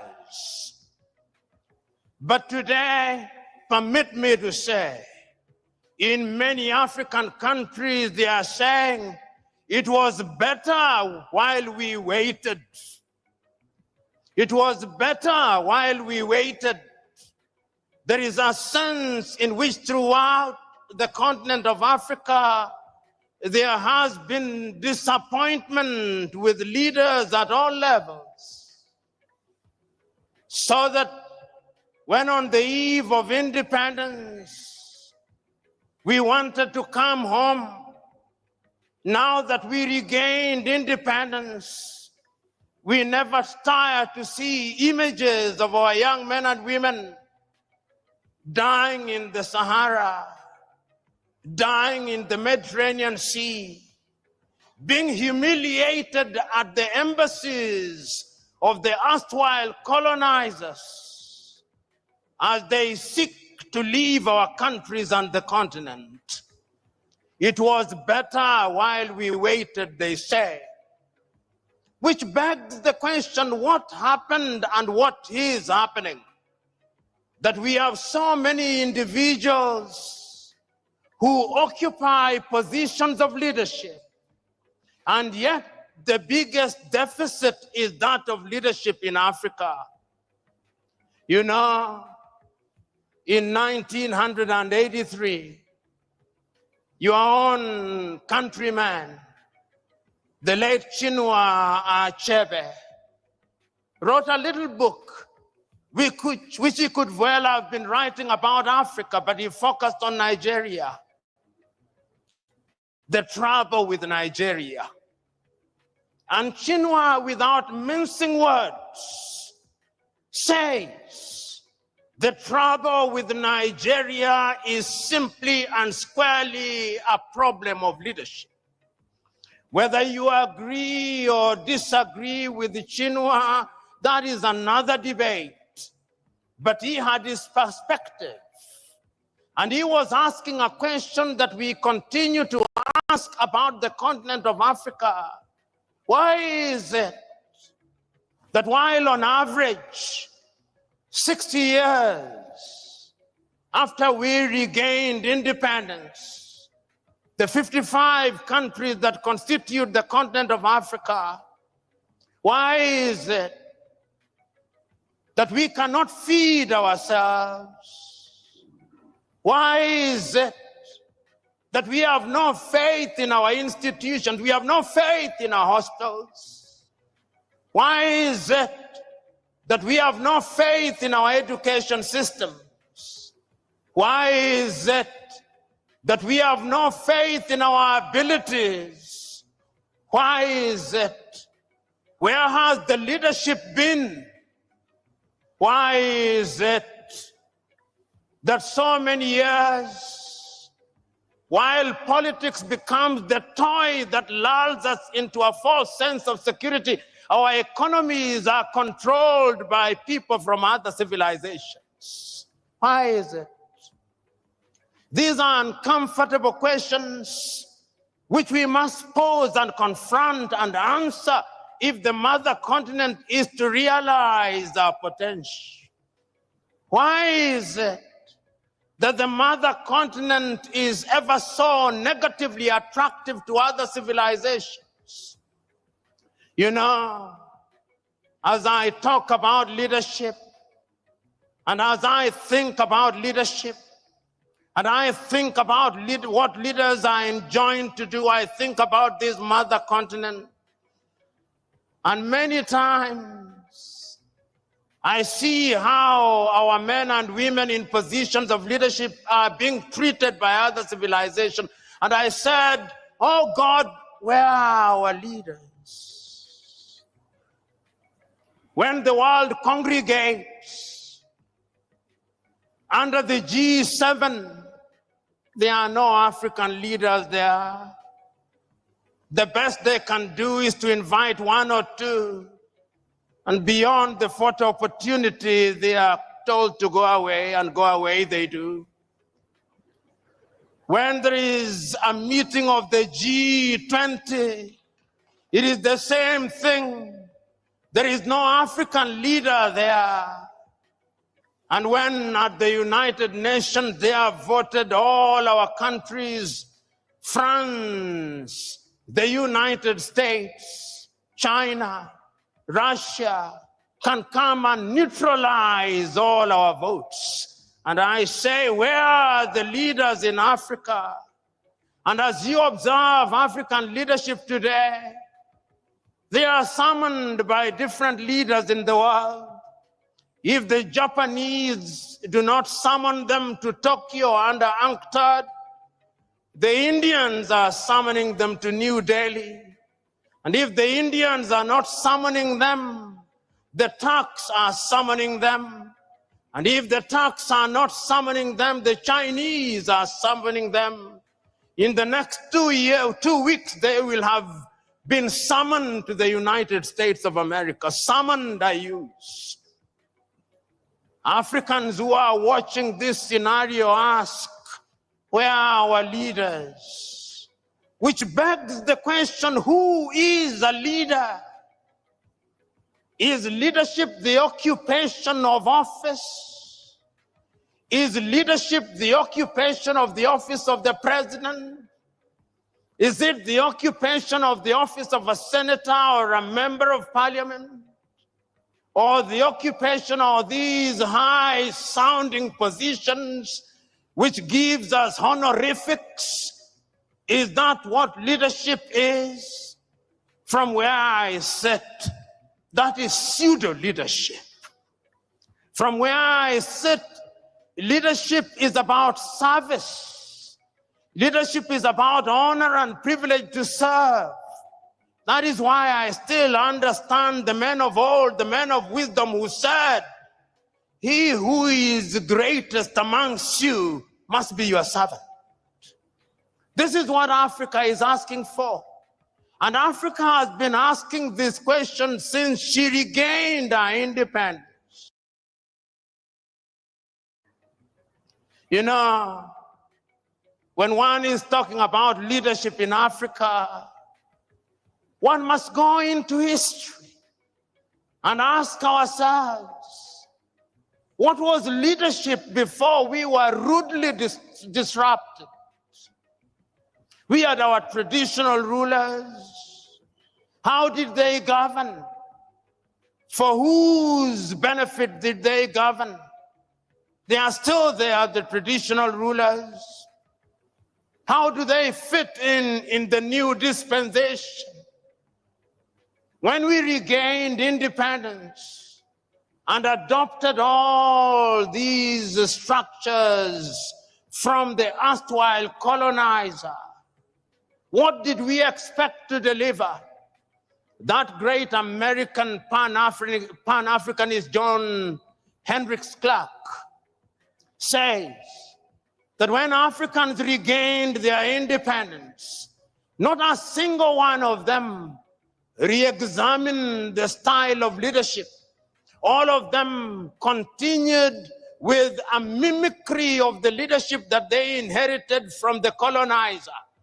And he then delivers this verdict. Not a single African country will ever succeed by mimicry.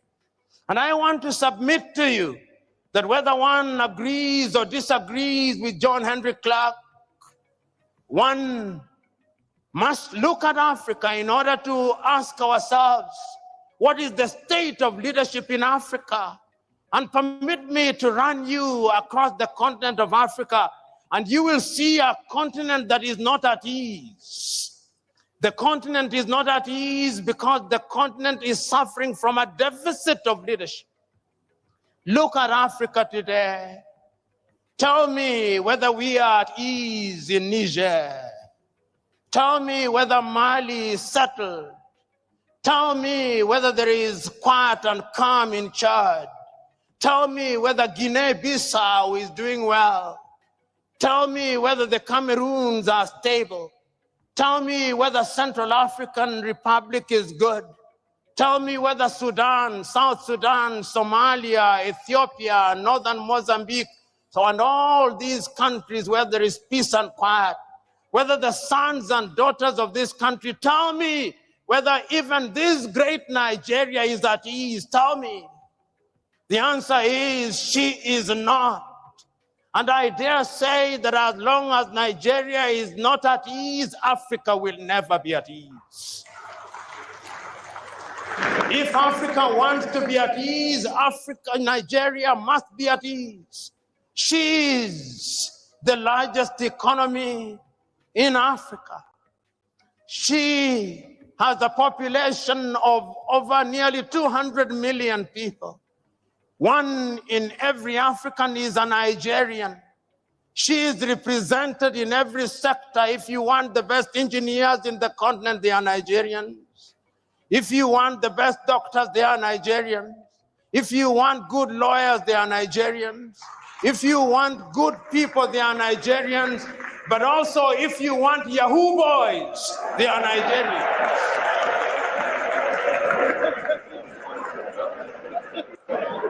Nigeria is a great country. A friend of mine once told me that if you go to any part of the world and you do not find a Nigeria, leave that place, because there is nothing to do there. Nigerians are present everywhere in the world, everywhere in Africa, and Nigeria, I'm told, is a $500 billion economy. Never, ever be proud of that, Nigerians. This is an economy that should at least be a $4 trillion GDP economy. Whenever you reach that level, then I'll say Nigeria is doing the right thing. All the ingredients are there. The question is, why is it that she is not realizing our potential? When we talk about leadership, we must ask ourselves, why is it that despite the best intention of the best of us, we do not gain what we desire? You know, I said that when you look at Africa and leadership, you must go back to history. And you ask yourself what the leadership is. And we have looked at Africa that is not at ease. But yet there is a sense in which Africa has had and continues to have men and women of renown. I remember, courtesy of history, when Africa was struggling for our independence. I can remember that great meeting in Manchester in the United States of America, the Pan-African meeting. And history tells me that Nigeria was there. Chief Obafemi Awolowo was there in 1945. And I can still remember his words spoken about African unity. I remember that Ghana's Kwame Nkrumah was there.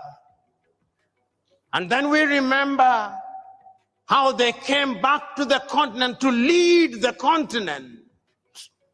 And I am still wondering how in those days, without the benefit of the internet, without the benefit of all means of communication that we now have today, that those men and women were able to govern and to galvanize the attention of the continent of Africa for the sake of Africa. They were there throughout. But even prior to that, I can still remember another great African talking about leading Africa out of our state, the great South African Pixley Kaisa Kaseme in 1906 in Columbia in the United States of America, say Africa must be regenerated. When all these things happened, there were leaders in Africa at that time, and their mandate was cut out for them. Their mandate was to ensure that we broke the colonial chains, and we did. I remember, and many of you here, courtesy of history, will remember many Africans at that time, and if I name them, you will agree with me that they were leaders. How many of you in this assembly will not remember Marcus Garvey and say that he was a leader? How many of you here will not remember Julius Nyerere and not say that he was a leader?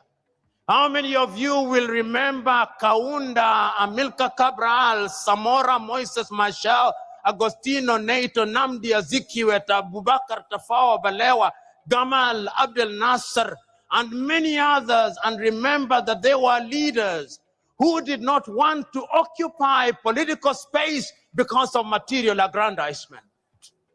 They denied themselves. I so very fondly remember that when Kenneth David Kaunda left office, it was said of him that the only amount of money he had in his account was the equivalent of $5,000. That is what your current politician eats for breakfast. I can remember when Julius Kambarage Nyerere left office after 24 years, the only amount of money that he had in his account was the equivalent of 8,000 United States dollars. That is what your current politician uses for a single visit to a gymnasium. They were leaders who were selfless. They understood that it was an honor and privilege. They sacrificed their lives. They saw their positions of leadership as that of leading their brethren. They did not think that they were superior to the people they led. They thought it was a privilege and that they had the honor, and that because they had that honor, then they had to serve their leaders with distinction, with consistency. They were prepared to be questioned. They did not believe that they had the monopoly of knowledge and wisdom. They were leaders because they were servants. You know, I can still remember Julius Kambarage Nyerere speaking on the 6th day of March, 1997 in Accra, Ghana, on the occasion of the 40th anniversary of the independence of Ghana, under the subject, "Without unity, Africa has no future." Mwalimu recounts the history of Africa.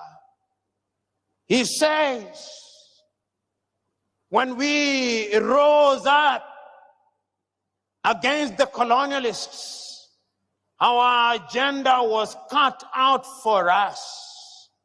We, the Africans, had been humiliated in our own land. Our people had been denied the opportunity to realize their potential. Our mandate was one, to expel the colonizer. We did our bit. We made our mistakes. But who said we were infallible? This struggle is an intergenerational struggle. The next generation after us had the duty to pick up the baton and to run the next leg. The question is, did that generation pick up the baton? Have they run the leg well? The answer, not as well as they should have. Because we must never make the mistake of assuming that African leaders have done nothing. No, that would be too harsh. I think attempts have been made, whether in Nigeria or in different parts of Africa, to liberate ourselves from the chains and sorrows of the colonial project. But remember, as Kwame once said, the colonialists never left.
has become a marked man, not because of tyranny, but because of conviction.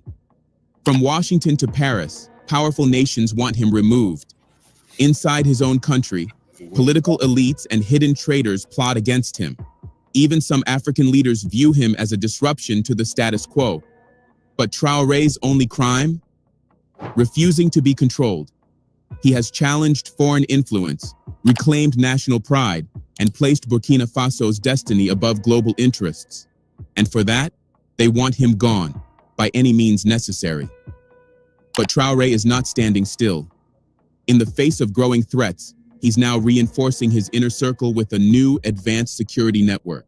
What exactly is this system? And what does it say about the battles he's preparing for? It's no coincidence. There are powerful forces, local and global, that want Captain Ibrahim Traoré out of the picture.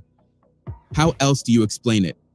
No other African leader, not one, has survived more than 15 assassination attempts in just 2 years. Since the day he took power in Burkina Faso, Traoré has been in a constant state of alert. No rest, no peace. Just coup attempt after coup attempt. This isn't just politics, this is war. A war against a man who represents something far bigger than a government. A man who has become a threat, not because of tyranny, but because of what he stands for. Some say it's simply the nature of military rule. But then, ask yourself, why haven't other military leaders in the Sahel faced this level of danger? Gabon, Chad, even Mali and Niger, none of their leaders have faced this frequency of internal plots or external pressure. So what makes Traoré different? He's not just a soldier, he's not just a president, he is the face of a revolution. Unofficially, he leads the AES alliance, and spiritually, he leads a movement. It was Traoré who first declared that the Sahel isn't just shifting, it's rising. It was his speech at the Russia-Africa summit that captured the hearts of Pan-African thinkers around the world. His fire, his vision, his unwavering defiance. That's what drew others to follow. And that is exactly why he's now the most wanted man in Africa, dead or alive. April 16th, 2025, a date that could have changed everything for Burkina Faso. Another plot, another attempt to eliminate President Ibrahim Traoré. And though the coup was foiled, the threat hasn't vanished, it's evolved. Those who want him gone are still out there, regrouping, planning, vowing to strike again. And now intelligence reports warn they're not done yet. They've promised to make their next move before June 2025. Where did they go? They fled. Not to the shadows, but to a neighboring country, Ivory Coast, a nation increasingly accused of collaborating with France in efforts to destabilize Burkina Faso. There, the traitors were welcomed, not as fugitives, but as allies. And under the quiet protection of Ivorian authorities, a new operations center has been set up. Their mission? Finish what they started. But Traoré isn't standing still. Faced with this escalating threat, the president has launched a bold countermeasure, something insiders are calling the lockdown doctrine. It's more than just heightened security. It's a full-scale reset of everything around him. People, procedures, priorities. Nothing is left to chance. Local reports describe it as a doctrine where loyalty outweighs rank, and surveillance replaces ceremony. The first major shift? A complete restructuring of the Presidential Guard, the elite force responsible for Traoré's protection. In a time where betrayal can come from within, this move isn't just necessary, it's survival. And as the air in Ouagadougou remains tense, one thing is clear. Traoré is preparing for the next attack. Think about it. If high-ranking officers within the Burkinabe military were willing to betray President Traoré, what's to say that betrayal hasn't already reached the heart of his own security? Some of these traitors didn't just defect, they paid fellow soldiers to stir chaos within the army. It's not hard to imagine that some of those soldiers might have been part of the Presidential Guard itself, and that's a risk Traoré cannot afford to take. To protect himself and the nation, Traoré made a decisive move. He has completely reconfigured the presidential guard.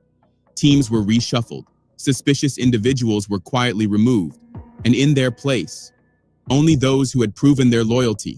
But even loyalty wasn't enough. Every new recruit underwent a deep and invasive vetting process, far beyond routine background checks. Their school records, family connections, political leanings, and even international contacts were scrutinized. No stone was left unturned. Only those who passed every layer of this investigation were allowed to wear the uniform. Today, the Presidential Guard is no longer just elite. It is trusted, handpicked, hardened, loyal. But Traor'e didn't stop there. The betrayal of one man, Barry Abdrahmane, exposed another major vulnerability: the country's communication systems. This outdated infrastructure allowed traitors to transmit sensitive military intelligence to enemy forces without being detected. That loophole is now gone. Traor'e has overhauled Burkina Faso's communication network, introducing encrypted systems designed to detect and track suspicious transmissions in real time. Now, any military personnel who dares to leak information or conspire against the state will be found. And this time, they won't get a second chance. As threats continue to mount, President Traor'e has activated yet another layer of defense, one that had long been dormant. The Office of Internal Counterintelligence, once focused solely on external threats, has now been brought back to life. With a new mission, its scope has expanded, no longer just watching from the shadows beyond Burkina Faso's borders. It now turns its gaze inward.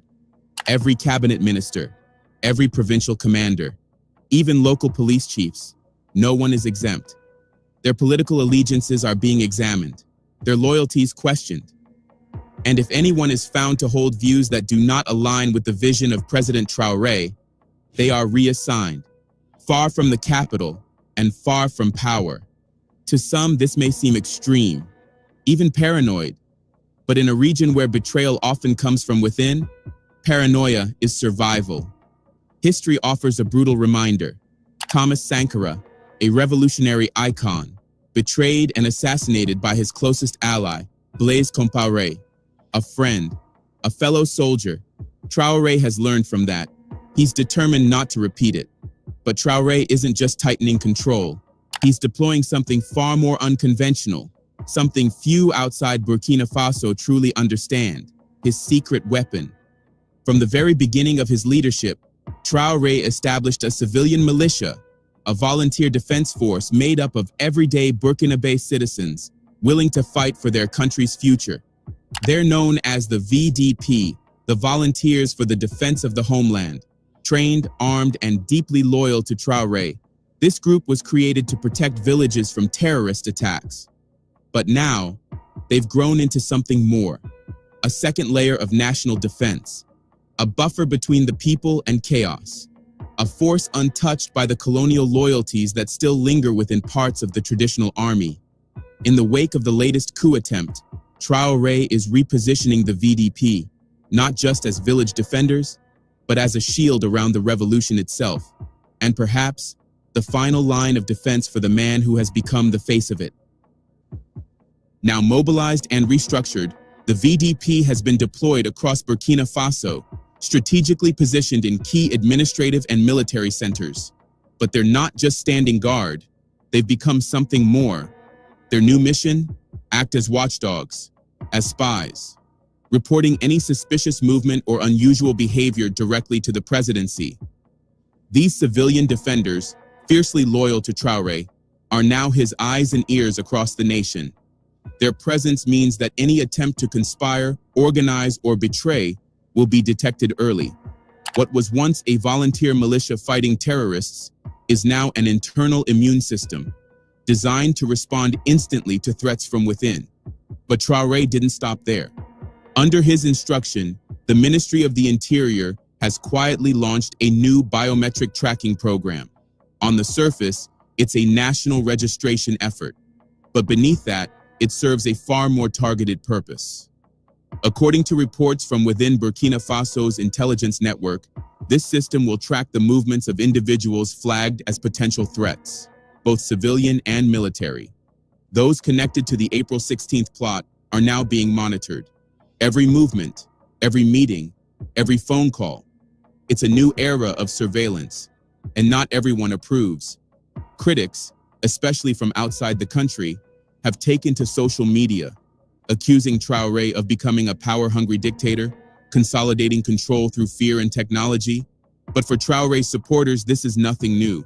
They've seen the attacks, they've witnessed the betrayals. And as Traor'e himself has said, Burkina Faso is not a democracy. It is a revolution, and revolutions are not built on comfort. They are built on vigilance, sacrifice, and survival. According to President Ibrahim Traor'e, no country has ever achieved true development through democracy alone. In his eyes, the great powers of today, those leading in industry, technology, and sovereignty, did not rise through peaceful elections. They rose through revolutions, through bold leadership that defied the norm. And for Traor'e, Burkina Faso is no different. This, he says, is not a democracy. This is a revolution. And with every revolution comes resistance. There are those, both inside and outside the country, who detest this idea. They fear what Traor'e represents, because what he envisions is change, and they thrive on the status quo. These are the people who are content with Burkina Faso being ranked among the poorest nations on earth, content with the insecurity that continues to ravage the country, content with the corruption that has gripped its institutions for decades. If they truly wanted change, they wouldn't be trying to eliminate the man who's fighting for it. For the elites inside Burkina Faso, the current chaos means easy access to power and profit. For foreign actors, it's even more sinister.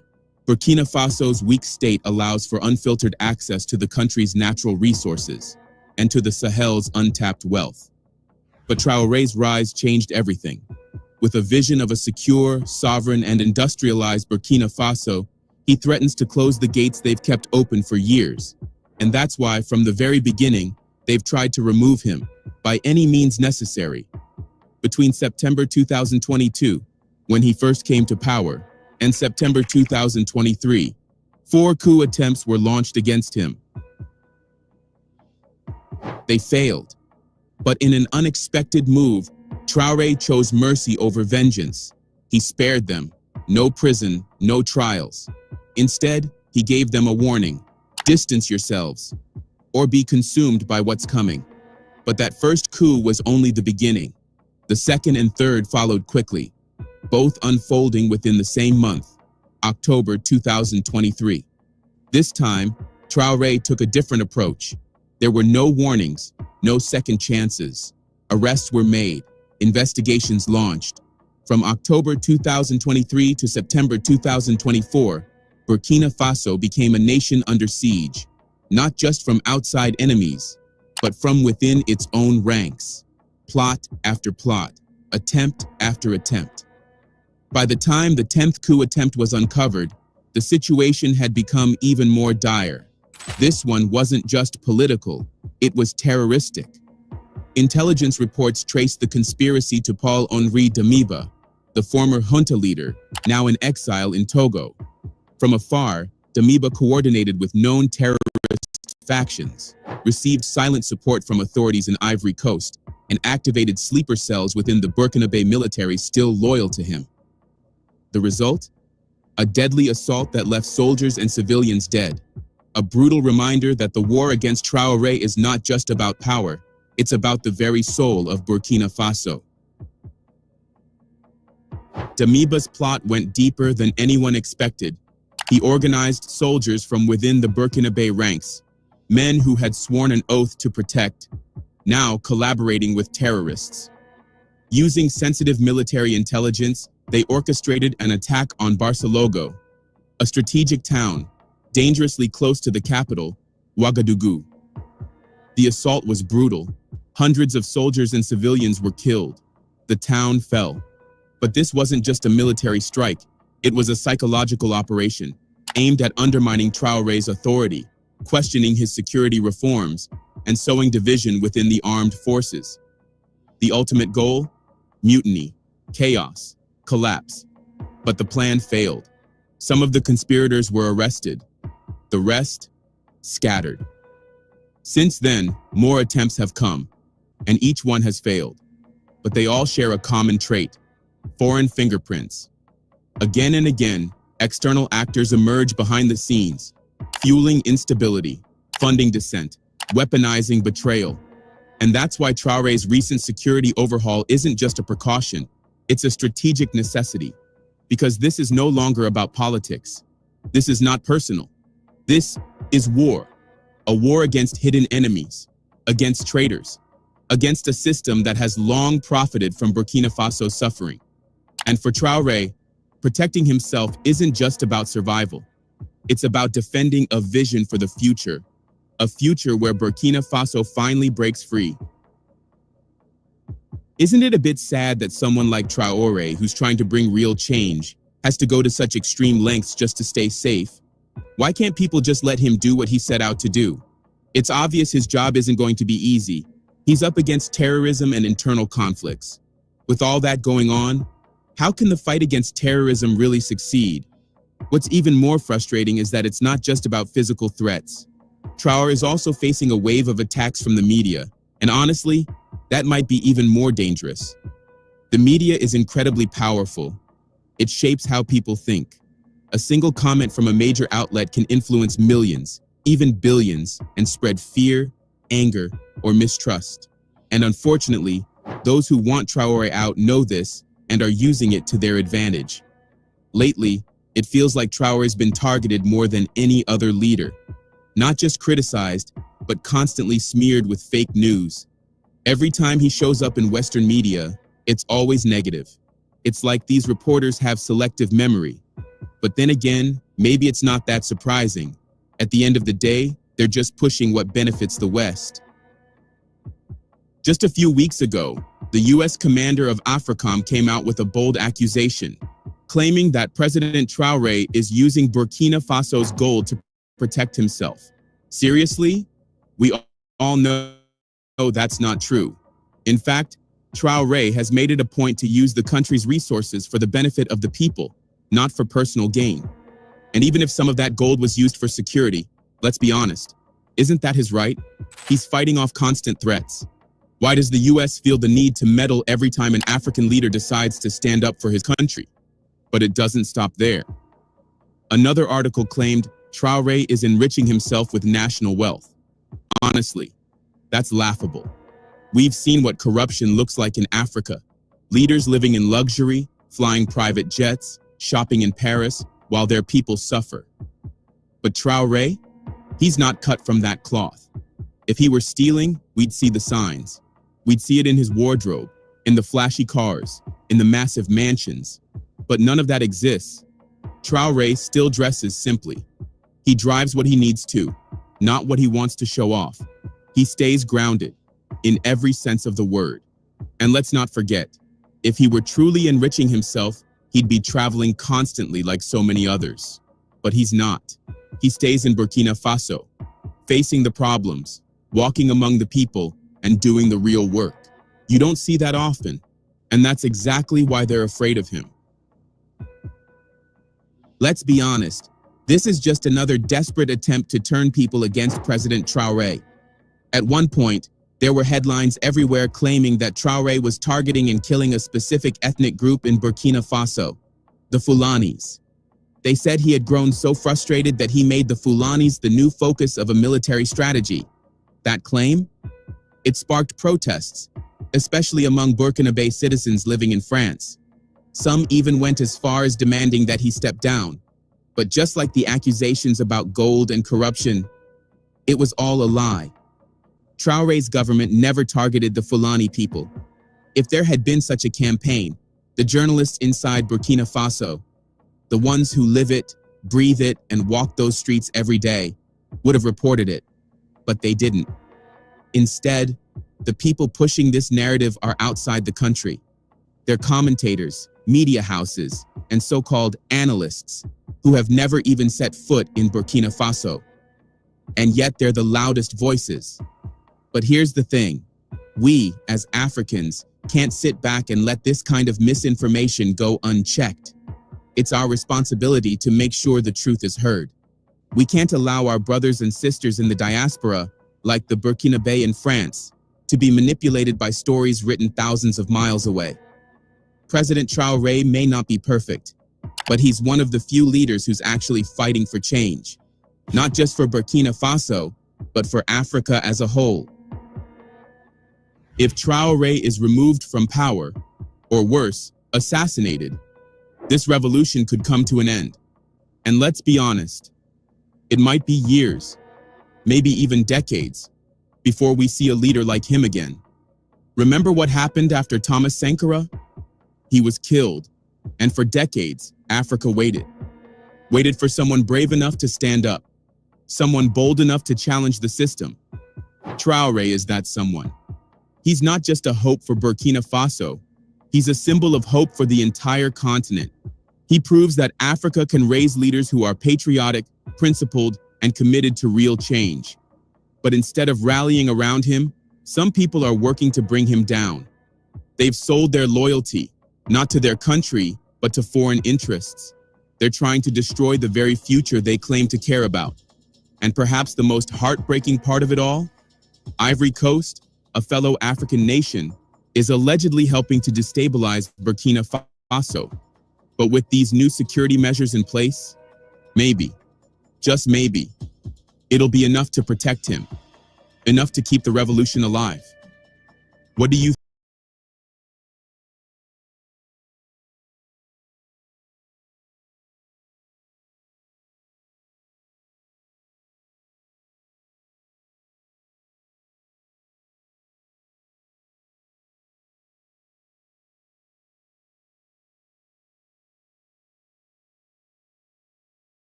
like Captain Ibrahim Traor'e, Colonel Assimi Goïta, and General Abdourahmane Tiani was not a coincidence. Burkina Faso, Mali, and Niger, three proud, resilient nations at the heart of the Sahel, have not simply shaken West Africa's old political order. They have redefined it with boldness, unity, and vision. Their courageous withdrawal from the Economic Community of West African States, or ECOWAS, was an act of historic self-determination, sending a powerful message not only to West Africa, but to the entire world. The Sahel will chart its own future. Today, in a stunning turn, these nations, now united under the Alliance of Sahel States, AES, are setting the terms for any future engagement. They have made it crystal clear. They will only consider rejoining ECOWAS if their sovereignty, dignity, and right to self-governance are respected, without compromise. This is no longer about acceptance or reintegration. It is about recognition of a new reality. Africa is rising on her own terms. To truly grasp the gravity of this situation, we must understand the road that led here. Over the past 5 years, the Sahel region has witnessed a massive popular awakening. Decades of insecurity, deep-rooted corruption, and political subservience to external forces had left millions disillusioned. Old regimes had failed, not because African nations could not govern themselves, but because leadership had often prioritized foreign interests over the people's welfare. In response, the people of Mali, Burkina Faso, and Niger rose up to demand a new direction. The emergence of transformational leaders like Captain Ibrahim Traor'e, Colonel Assimi Goïta, and General Abdourahmane Tiani was not a coincidence. It was the manifestation of popular will. These leaders, backed by a groundswell of public support, moved decisively where the old order had hesitated. They prioritized national security, sovereignty, and dignity over the empty promises of those who had failed Africa for too long. Instead of welcoming this genuine movement for African-led solutions, ECOWAS clung desperately to outdated frameworks, responding with sanctions, blockades, and thinly veiled threats of military intervention.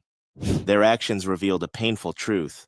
Many within ECOWAS had become guardians of external influence rather than champions of African self-determination. Before we continue, welcome to Azizi Africa, where the African vision is brought to life and African stories are told with authenticity and pride. Help us push this vital message forward. Subscribe, like, and share, and hit that notification bell so you never miss an update on Africa's unstoppable rise. Now let's dive even deeper into this historic moment, a historic break and a bold new beginning. Facing unjust isolation, the Sahelian nations chose courage over compliance. In January 2025, they formalized their exit from ECOWAS, the first split in the bloc's 50-year history. But they didn't walk away into the wilderness. Instead, they advanced forward, stronger, united, and more determined than ever. The creation of the Alliance of Sahel States, AES, signaled a new era. It was not simply a defense pact.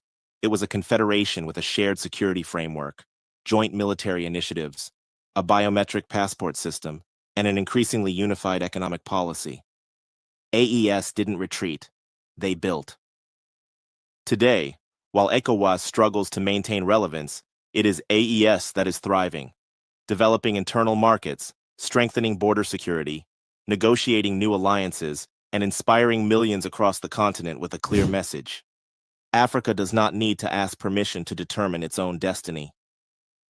It is important to recognize the shifting power dynamics. Despite attempts to portray the Sahelian states as isolated or desperate, it is ECOWAS that finds itself weakened. Trade between ECOWAS coastal countries and the Sahel has plummeted. Coastal economies dependent on Sahel markets, like Benin and Senegal, have felt the sting. Public dissatisfaction in ECOWAS-aligned countries is growing. Meanwhile, the AES bloc has pushed forward with investments in agriculture, mining, infrastructure, and energy, focusing on self-sufficiency and reducing dependency on former colonial partners. It is not the AES that needs ECOWAS. It is ECOWAS that now realizes it cannot afford to lose the Sahel, the strength of the Sahelian people. Throughout this transformation, the citizens of Burkina Faso, Mali, and Niger have remained steadfastly behind their governments. Rather than spiraling into chaos as some Western media outlets predicted, AES countries are forging ahead, defying every expectation. Massive local investment projects are underway. Burkina Faso is building new cement plants, boosting local production and cutting reliance on imports. Mali is reclaiming control of gold and cotton exports for national benefit. Niger is restructuring military capabilities to secure its territory independently. Across Bamako, Ouagadougou, and Niamey, there is an unmistakable spirit of pride. This is not a story of hardship. It is a story of rebirth. At the heart of the AES stance is not defiance for its own sake. It is a call for respect, dignity, and genuine sovereignty. They demand recognition of their right to choose their form of government without foreign intervention. Entry into ECOWAS only as a united bloc, ensuring that the voice of the Sahel cannot be diluted or ignored. An end to sanctions and political manipulation, allowing cooperation based on mutual respect, not coercion. These demands are not negotiable. They reflect hard lessons learned through decades of betrayal by regimes that bowed to foreign interests. International law is on the side of sovereignty. It does not require nations to fit into a single political mold dictated by outsiders. The only legitimate government is one that serves its people. And today, the AES governments, with all their flaws and imperfections, are doing just that, serving their people, defending their nations, and restoring pride where it had been eroded. Faced with the new reality, ECOWAS is scrambling. Some leaders have proposed half measures, keeping Sahelian citizens' passports active, proposing temporary negotiation periods, offering dialogue. But these concessions are signs of weakness, not strength. ECOWAS must face the truth. Its old enforcement model is obsolete. Its credibility has been damaged. Its survival depends on embracing African-led solutions, not fighting them. The stakes are monumental. A refusal to adapt could lead not only to a permanently fractured ECOWAS, but could inspire similar exits elsewhere, as other regions recognize the power of solidarity and sovereignty. Meanwhile, the AES bloc moves confidently forward. Plans are underway for a joint investment and development bank, independent from Western financial systems, a stabilization fund to support internal infrastructure projects, a potential new sovereign currency, freeing them from monetary policies still tied to colonial legacies. The contrast with ECOWAS-aligned countries is stark. While some cling to the past, the AES is building the future. This is not a mere political struggle. It is a battle over the very soul of African independence. As the July 2025 deadline looms, the message from the Sahel is clear. There is no going back to the old ways. AES nations are not seeking permission. They are offering partnership on equal, respectful, sovereign terms. The question is whether ECOWAS will have the wisdom and humility to recognize the new order and embrace the Sahel states as they are, not as others wish them to be. If not, the AES will continue on its independent path, with or without ECOWAS. To the proud citizens of the Sahel and all Africans dreaming of true freedom, this is your time. You are not just watching history, you are making it. The world is watching, but the Sahel is leading. Africa is not asking for a seat at someone else's table. Africa is building its own. Raise your voices, share your pride. Support your leaders who dared to stand up. Because the journey to true freedom is not easy, but it is worth it. If you believe in an Africa that controls its own destiny, an Africa of dignity, strength, and unity, then be part of this movement. Like, share, and subscribe to Izizi Africa.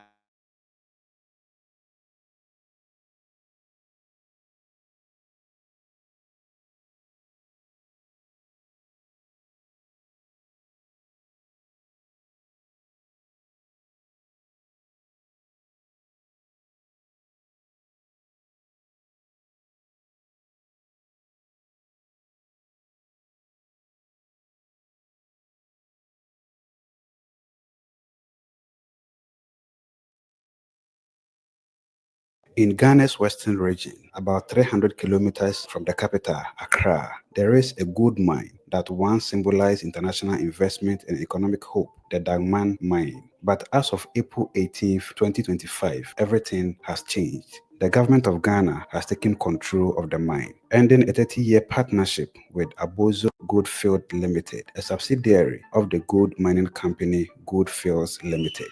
The Minerals Commission has taken a decisive step to assume operational control of the Dagman mine of Abozo Goldfields Limited, AGL, upon the expiration of the 30-year lease due on 18th of April 2025. This follows the unsuccessful renewal application by AGL, a subsidiary of Goldfields Limited. So, how did we get here, and what does it mean for Ghana's future? Well, let's rewind. In the early 1990s, Ghana signed a 30-year lease with Abozo Goldfield Limited to operate the Dagman gold mine. The company owned 90% of the mine, while the government of Ghana held 10%, which is a common structure in African mining contracts. Over time, the mine produced a lot of gold and provided jobs for thousands of people. But as the lease approached expiration in 2025, Goldfield applied for a 30-year extension. Surprisingly, the government rejected it. Why? According to the Ghana's Ministry of Lands and Natural Resources, the company failed to declare any proven gold reserves in their application, a key requirement under Ghana's mining law. In Ghana and many mining countries, exploration budgeting is required because it shows that a mining company is serious about finding more minerals and extending the life of the mine. When a mining lease is about to expire, the government want to know all this. But in the case of Abozo Goldfield Limited, their own 2024 report admitted that there is no more reserves at Dagman. In fact, mining stopped there in 2023. Since then, the company has only been processing old stockpiles, which are leftover materials from earlier mining. Also, they didn't budget for exploration in the last 2 years and did not submit a clear mining plan for the future. So the government stepped in. According to them, this is part of a larger economic reset, a move away from automatic lease renewals that often favor foreign companies toward contracts that maximize national benefits. The Minerals Commission has taken a decisive step to assume operational control of the diamond mine of Abosu Goldfields Limited, AGL, upon the expiration of the 30-year lease due on 18th of April 2025. This follows the unsuccessful renewal application by AGL, a subsidiary of Goldfields Limited, which had halted active mining since 2023. AGL shifted to stockpile processing in 2024, indicating plans to continue this into 2025, with the remaining life of the mine estimated by AGL at 1 year. The diamond mine's return to state oversight marks a critical step in Ghana's economic reset, ensuring its gold reserves directly benefit citizens and fuel long-term prosperity. The government of Ghana is committed to enforcing strict protocols to ensure safety, orderly operations, and the protection of all assets. And let it be noted, unauthorized access or disruptions will not be tolerated. Together, we will uphold the integrity of this transition, that everything we are doing that here is in the interest of the workers. And I've emphasized in this, and though no employee at Daman will lose his job, there will be continuity, there will be protection, there will be security for all workers, for service contractors. Every contract in place will be honored. And we are going to make sure that processes will be very transparent. The government of Ghana, as you know, passed the local content law, and it was the people of Ghana who were at the forefront of this effort to empower Ghanaians and to make sure that Ghanaians are in the forefront of the mining industry. But this isn't just happening in Ghana. In Tanzania, former President John Magufuli took a strong stance against foreign mining firms. In 2017, he accused Acacia Mining, a subsidiary of Canada's Barrick Gold, of underreporting gold exports and dodging taxes. The government slapped the company with a $190 billion tax bill and temporarily banned gold exports. Eventually, a new deal was signed. The company paid $300 million in settlement, and a new joint venture was formed, with Tanzania holding 16% ownership, a big shift from previous arrangements. Canadian miner Barrick Gold has settled its dispute with the Tanzanian government. It's agreed to pay $300 million and hand over a 16% stake in 3 gold mines and also a 50% share of its revenues from those mines. The two sides had been in talks for 6 months after the East African country banned the export of unprocessed minerals in a bid to increase the state ownership of the country's mines shares in Acacia Mining, a company in which Barrick almost owns 64%. In the Democratic Republic of Congo, DRC, the government rewrote its mining code in the year 2018, which increased taxes, royalties, and the stakes in mining projects. Some foreign investors pushed back, but DRC stood its grounds. Today, the country remains Africa's top copper producer and a global supplier of cobalt, essential for electric car batteries.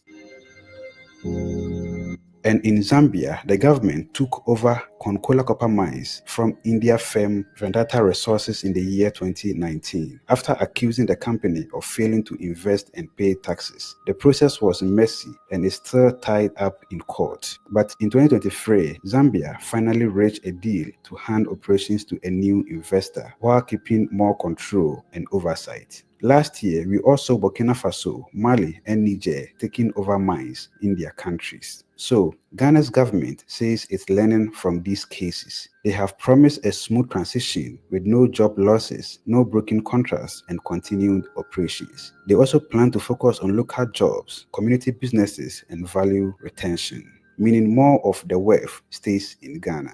A transition team is already engaging workers and local leaders, but not everyone is convinced. Goldfields Limited has taken the matter to court, arguing that their lease application followed the rules and the rejection was unfair.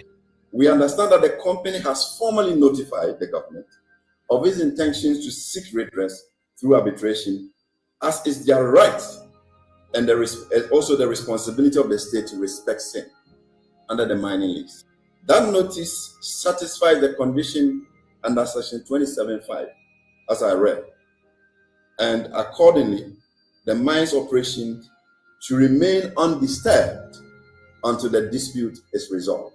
This legal fight could take months, maybe even years. But what's clear is Ghana wants more from its minerals. More control, more value, more impact on local communities. The Dangman mine story is part of a wider movement across Africa where countries are pushing for fairer deals and greater benefits from their natural resources. Some takeovers, like Tanzania's, led to better terms and national pride. Others, like Zambians, were rocky, but eventually paved the way for more strategic control. For Ghana, the question is, can this transition deliver both economic justice and operational success? Let us know your thoughts on this in the comment section below.